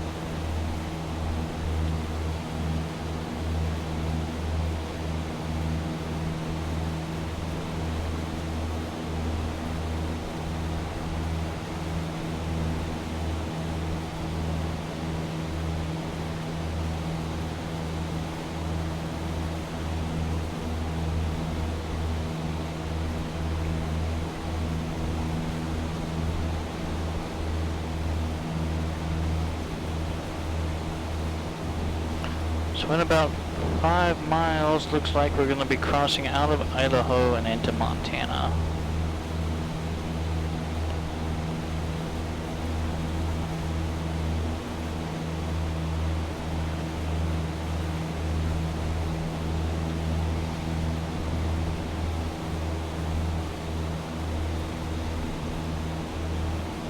I want to thank you all for coming in and hanging out for leg 3 of the West Coast to East Coast tour. It's always neat to see new scenery, places I don't normally fly, and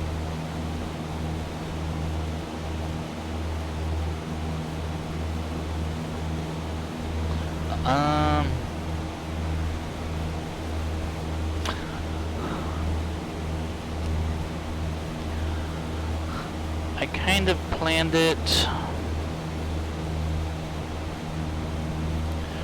to kind of go to Chicago area and then east and then north. So I might get through DC, kind of making up these legs as I go along here. Okay, now I need to figure out I guess we'll just... Okay, can we wind around that, or should we climb?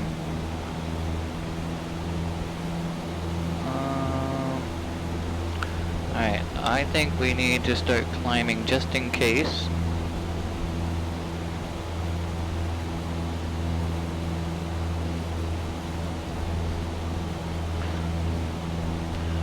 These mountains are getting kind of tall.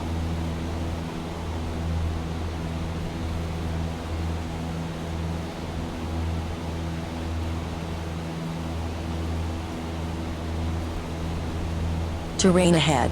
Terrain ahead. Terrain ahead. Terrain ahead. Whoa, buddy. Yeah, you Terrain ahead. Terrain ahead. can say that again. Terrain ahead. Terrain ahead. Terrain ahead. Pull up. 500. Terrain ahead. Pull up. I'm working on it. Can only climb so fast in this bird. Oh, Yahoo. We'll be alright. We'll be alright, hopefully. Alright, we're just gonna slice it right through there. Terrain ahead. Terrain ahead.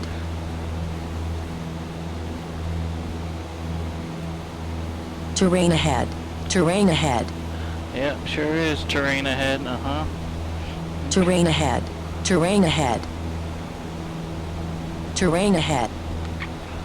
Okay. Can just reach out and touch that top of that mountain there. Alright, I think we made it over the highest point we need to make it over. There's higher points there. This peak that's just off to our right here, yeah, that's 9,350 feet. Yeah, we're not climbing up over that anytime soon. But I do see this opening here. It's River Valley.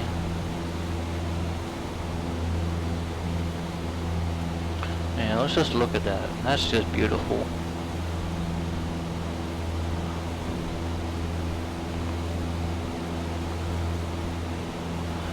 That's just beautiful.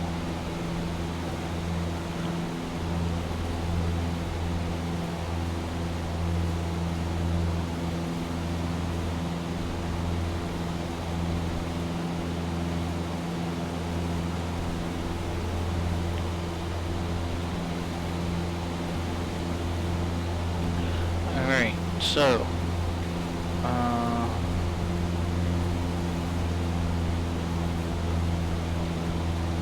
the airport should be directly off of our nose in about 10 miles.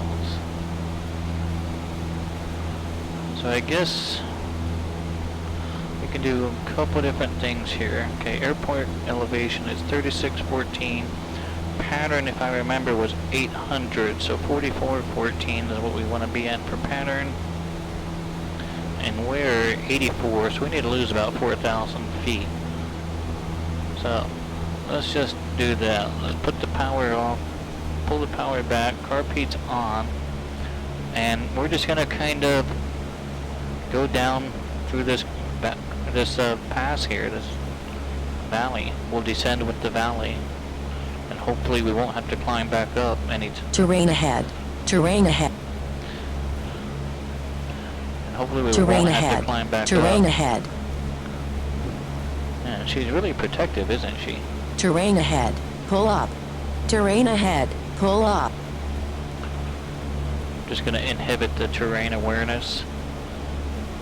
Although, watch, probably gonna need it.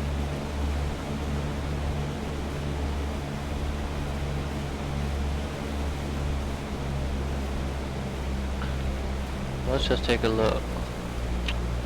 Alright, yeah, I think we'll be good. If we can just descend Sing through red. this valley Sing red. here. Okay, let's richen the mixture. Stevensville traffic, Skyhawk 8033 Fox shows about 8 miles to the west.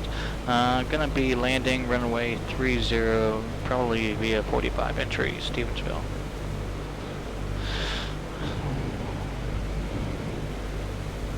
Okay, descent Okay, mixture of rich end fuels on both. Carb heat. Okay, let's get that fuel back to both for our landing.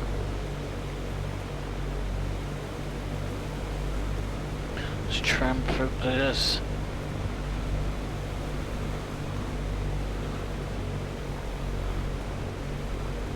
Look, civilization.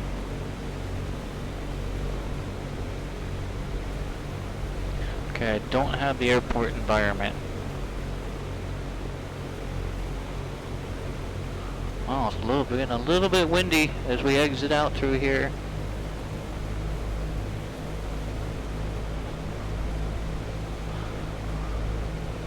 Okay, I've got the airport environment in sight. Yep, that sounds good. It's not a private airstrip. It's not unmaintained. I don't think we need to do an inspection pass.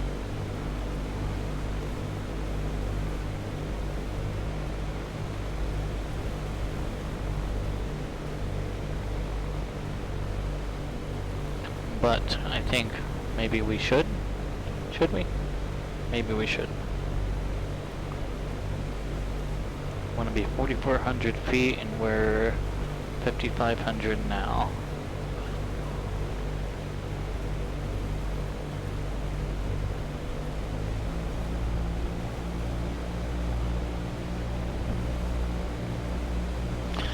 Stevensville traffic, Skylock 033 Foxtrot. We're now 5 miles west. We're going to be joining the pattern to overfly the runway for an inspection pass. And we'll be rejoining downwind to land runway 30 Stevensville.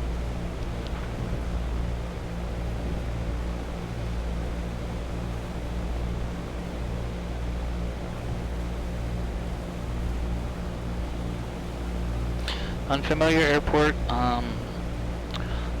so we're just going to fly a normal pattern. We're not going to land the runway, we'll overfly the runway. And essentially, you know, rejoin the pattern on the departure leg.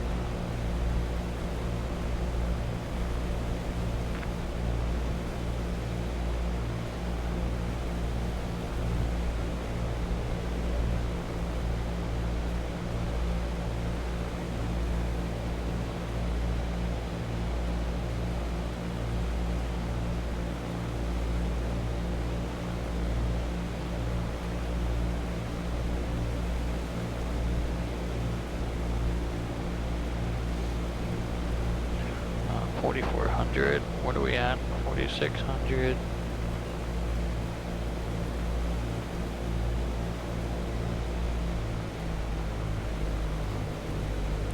$4,500. Oh, we want 4,400. Okay, there it is there. Put some power back in, stop that descent. Stevensville traffic, Skywalk 033 Foxtrot, joining left downwind 30 Stevensville.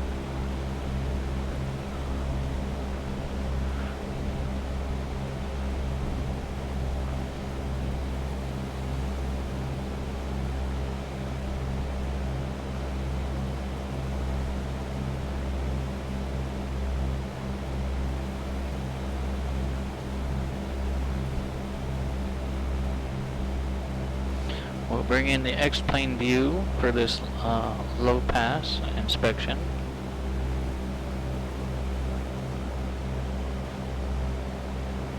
Alright, I beam the numbers, okay. Get power to 1600, carb heat's on. Flaps 10.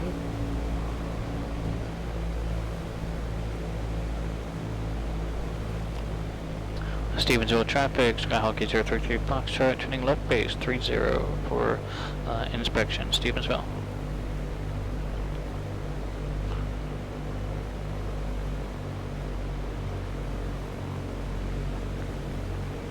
Flaps 2.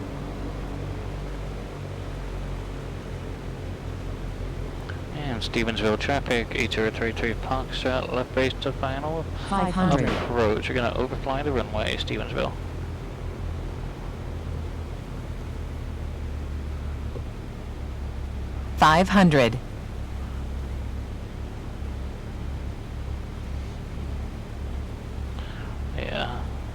It definitely looks doable. We could probably land now, but we're gonna go around.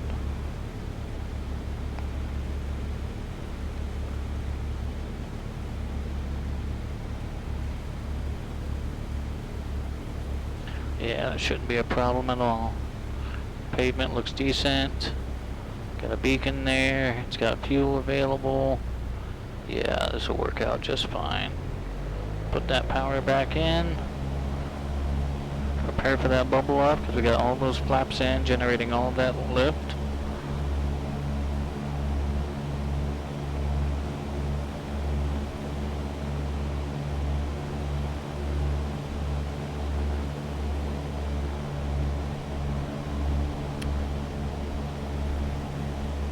Take some flaps out.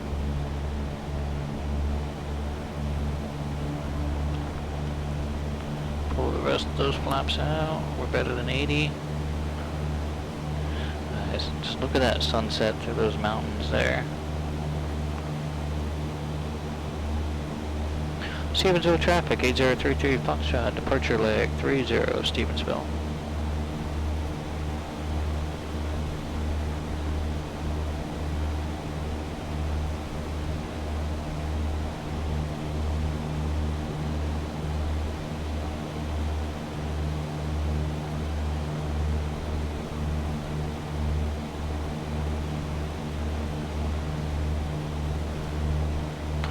Amazing we can get all this in a flight simulator.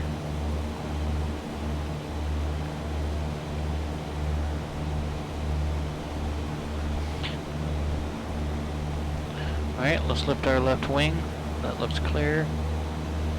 Stevensville traffic, Skyhawk 8033 Foxtrot, left crosswind, runway 30, full stop, Stevensville. And remember, we're a non-standard pattern at 800 AGL, so we're looking for 4400.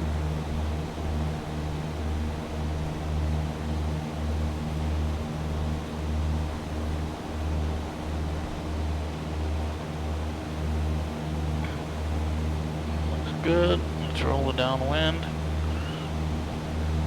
Stevensville traffic, Skyhawk 8033 Foxtrot, turning left downwind, 30, full stop, Stevensville.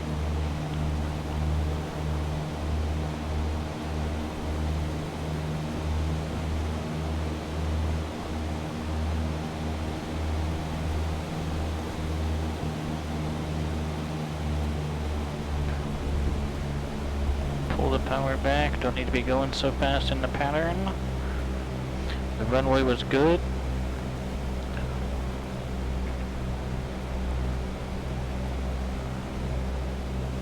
Hopefully the FBO is open. If not, hopefully there's an access code on the door.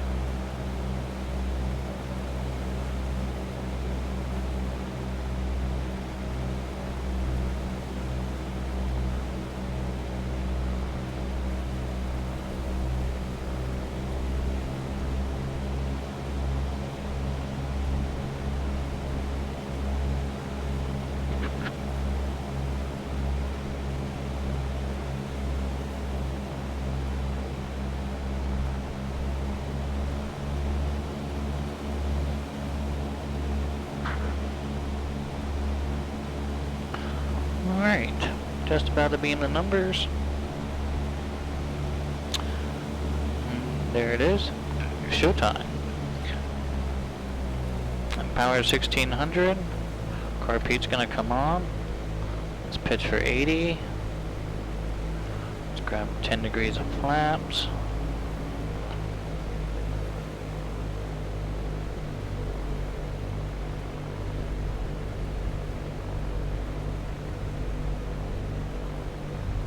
Stevensville traffic, Skyhawk 8033 Foxtrot, turning left base 30, full stop, Stevensville. Let's watch that airspeed. 70 miles per hour, that's good. Let's grab flaps 2.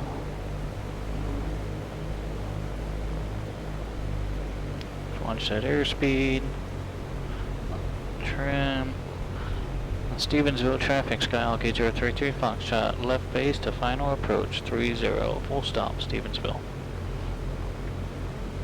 500. Alright, there's a pretty decent sight picture. Short final runway 30.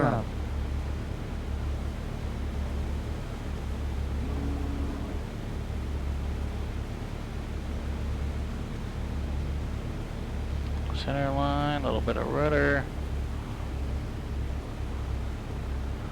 Alright, let's transition. Bleed that airspeed off. Hold it, hold it.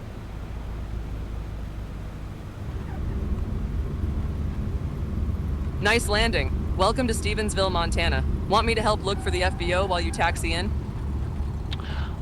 Sure, Shirley. You can help me look for the FBO. Power's off, carpet off. FBO appears to be on the south side of the field. Let's clear the runway first, then I'll help direct you there. Remember to switch those taxi lights on. Taxi lights are on, strobe lights are gonna go off. Okay, there's a sign that says there. Alright, FBO. Okay, great. Actually, we're just gonna go here and park at the fuel station. That'll work out. Stevensville traffic, Skyhawk 8033 Foxtrot. We are clear of runway 30 and gonna taxi to fuel parking in Stevensville.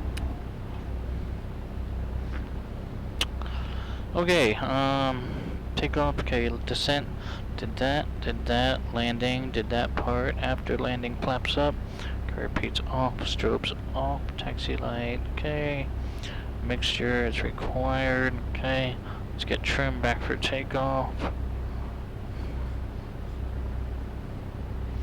Alright, that was good there, okay, transponder, okay, let's go taxi right over here.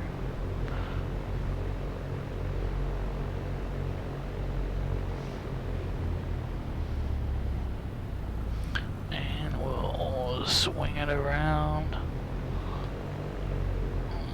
and hope that the fuel hose reaches. Okay, there's the ab gas right there. All right. Okay. Let's go ahead and shut her down. Okay, avionics gonna go off. Landing light off. Make sure it's gonna go full lean. Mags to off, and master is gonna go off. Alright, Shirley, that was leg 3 of our West Coast to East Coast tour. Pleasure to have you on board as always. I hope you enjoyed the flight. Is there any feedback you want to provide before we say goodnight? Thanks for another great flight. Smart decision on that mountain pass navigation. Better to follow the valley than try to outclimb those peaks. And good call on the runway inspection pass. Always wise at a new field. Looking forward to the next leg of the tour when you're ready. Have a good night. Good night, Shirley. And the rest of you, I'll see you back at the hangar for debrief. Good night. Securing my...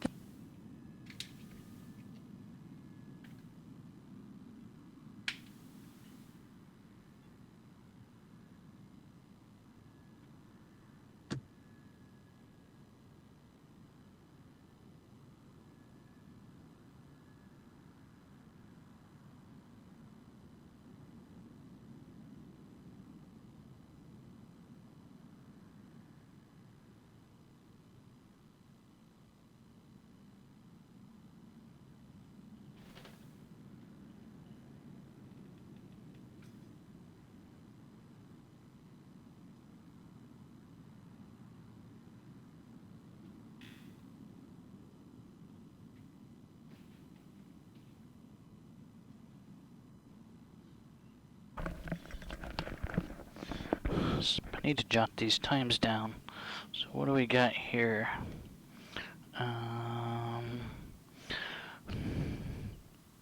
Let me help you note the flight details. 1081.3. 3. So, okay, 79.5, 80.5, 81.5 minus 2 is 81.3. So we got 1.8. That's what we did on that. We'll go ahead and fill that out here. 1.8 for duration. Single engine land was 1.8. And we flew to 3-2 Sierra.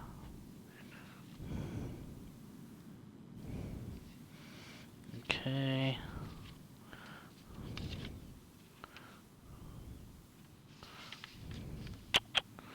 That was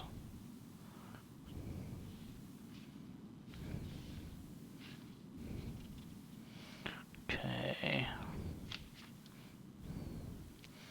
Cross country is 1.5 or 1.8. PIC is 1.8. And alright.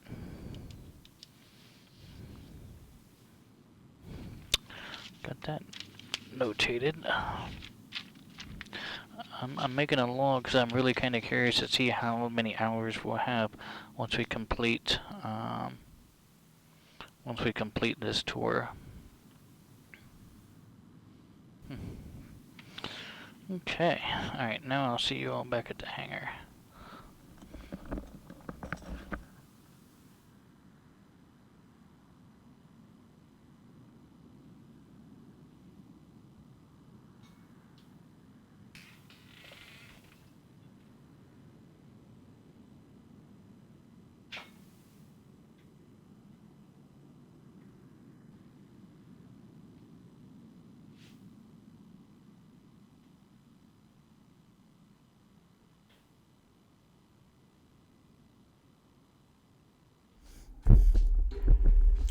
Well, leg 3 of our West Coast to East Coast tour is under wrap and completed. Quick debrief on that. We will take a look here. We started out at Pullman Moscow Regional, Kilo Papa Uniform Whiskey, which was 2,560, or which was 2,567 feet altitude with a 7,100 foot runway. And we flew east, started out at 5,500 feet and then ended up having to climb up to almost 8,500 feet towards the end here to get over some of those mountains. And we can see here where, you know, I took that river pass, that valley area, because that peak there was 7,370 feet. And then there was another peak, 9,350 feet. That was that one that was off to our right. But it was a little bit sketchy, I'm not going to lie. That terrain warning went off several times as we were flying over that mountain, and there was probably only a couple hundred feet between the top of that mountain and the bottom of our aircraft, if that. But we made it over, and then right about here, you can kind of see this gray shaded line. That's the valley we flew down to descend from 8,500 down to, what was it, 4,400 feet or so. And then we joined the 45, we overflew, and then did one in the pattern, and then landed runway 30. So, other than that little bit of sketchiness over the mountain, I think the flight itself was pretty smooth. It was pretty scenic. And we'll just take a look at this one more time. This is the X-plane view.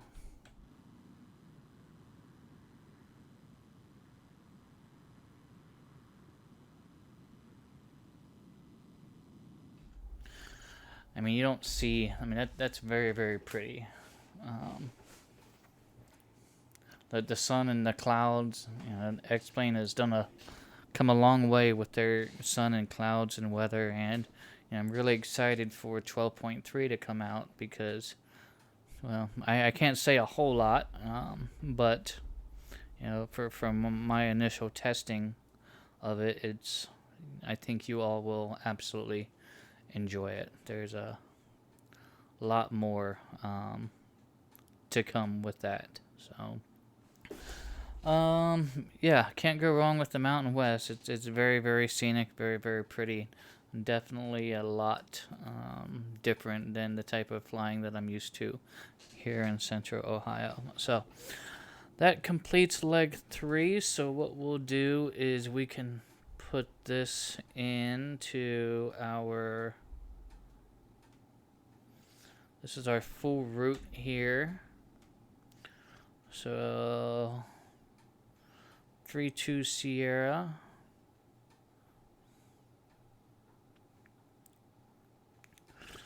So what could our next leg theoretically be if we take a look at the whole route? And this is kind of how I quickly jotted it down. We'd go through Chicago, cut through the state of Michigan, to Burke Lakefront there, and then up.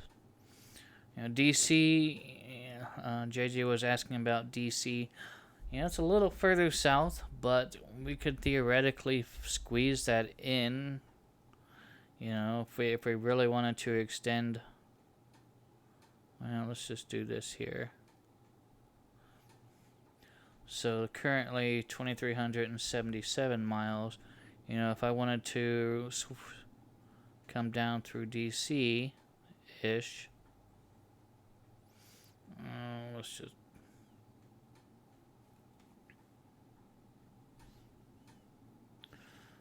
So it's about another 200 miles or so that would add to the route. But for our next leg, what can we consider here? What is this? East Helena Regional. That's a Delta. It's got a beacon. I'm assuming it would have fuel, since it is a Delta. FBOs. Yep, okay, so they have 100 low lead available for $5.98 a gallon, so that's a possibility. How far is that? If we kind of ruler it. That's about 85 miles, so that might not be a bad next leg. If we wanted to extend that,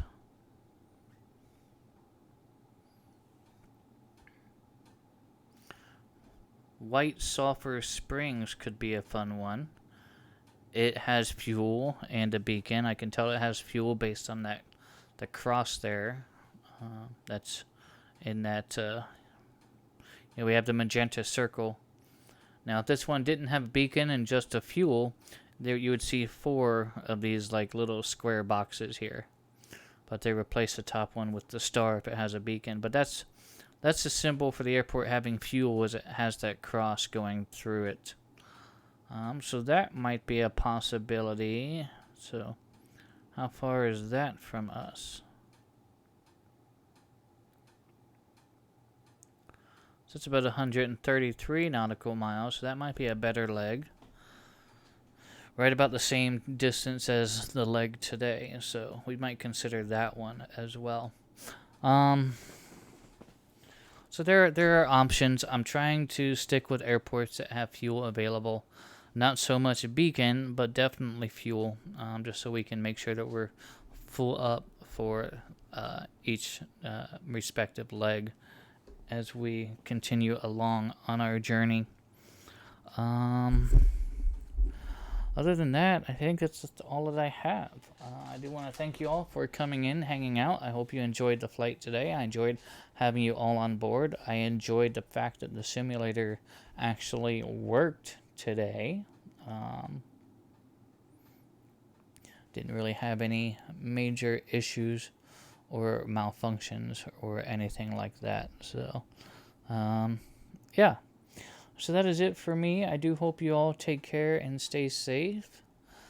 Take care of each other. I think that's very important. And let's see who we can go and continue our evening enjoyment with. Let's see who is doing what.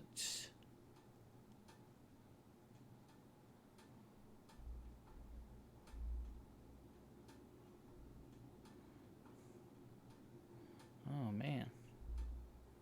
Oh, man. There's nobody on. Wait.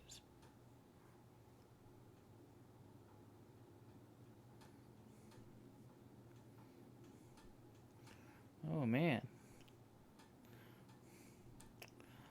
Does anybody have any recommendations to possibly go and raid before I just cut you all loose? Let's see here. Browse categories. I am the only one right now streaming X-Plane, from what I can tell. Man, so that being said, since none of the people that I normally follow seem to be flying, yeah, I'm just gonna have to say goodnight to everyone. And again, thank you all for coming in, and until our next unscheduled flight, again, take care. And it was my pleasure flying with you all today. Have a wonderful, wonderful evening, and we'll see you all next time. Thank you so much.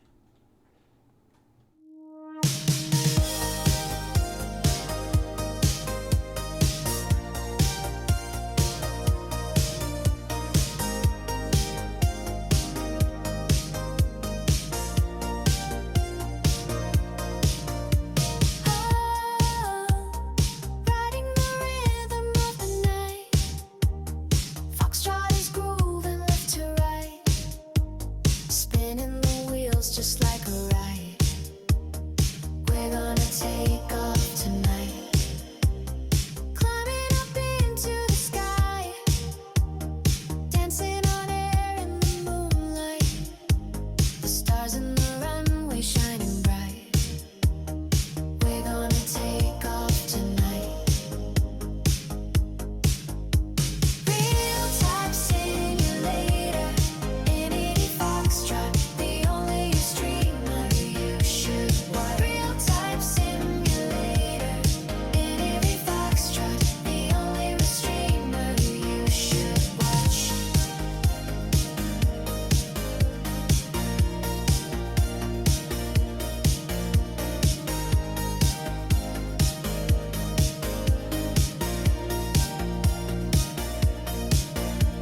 Oh, riding the rhythm of the night.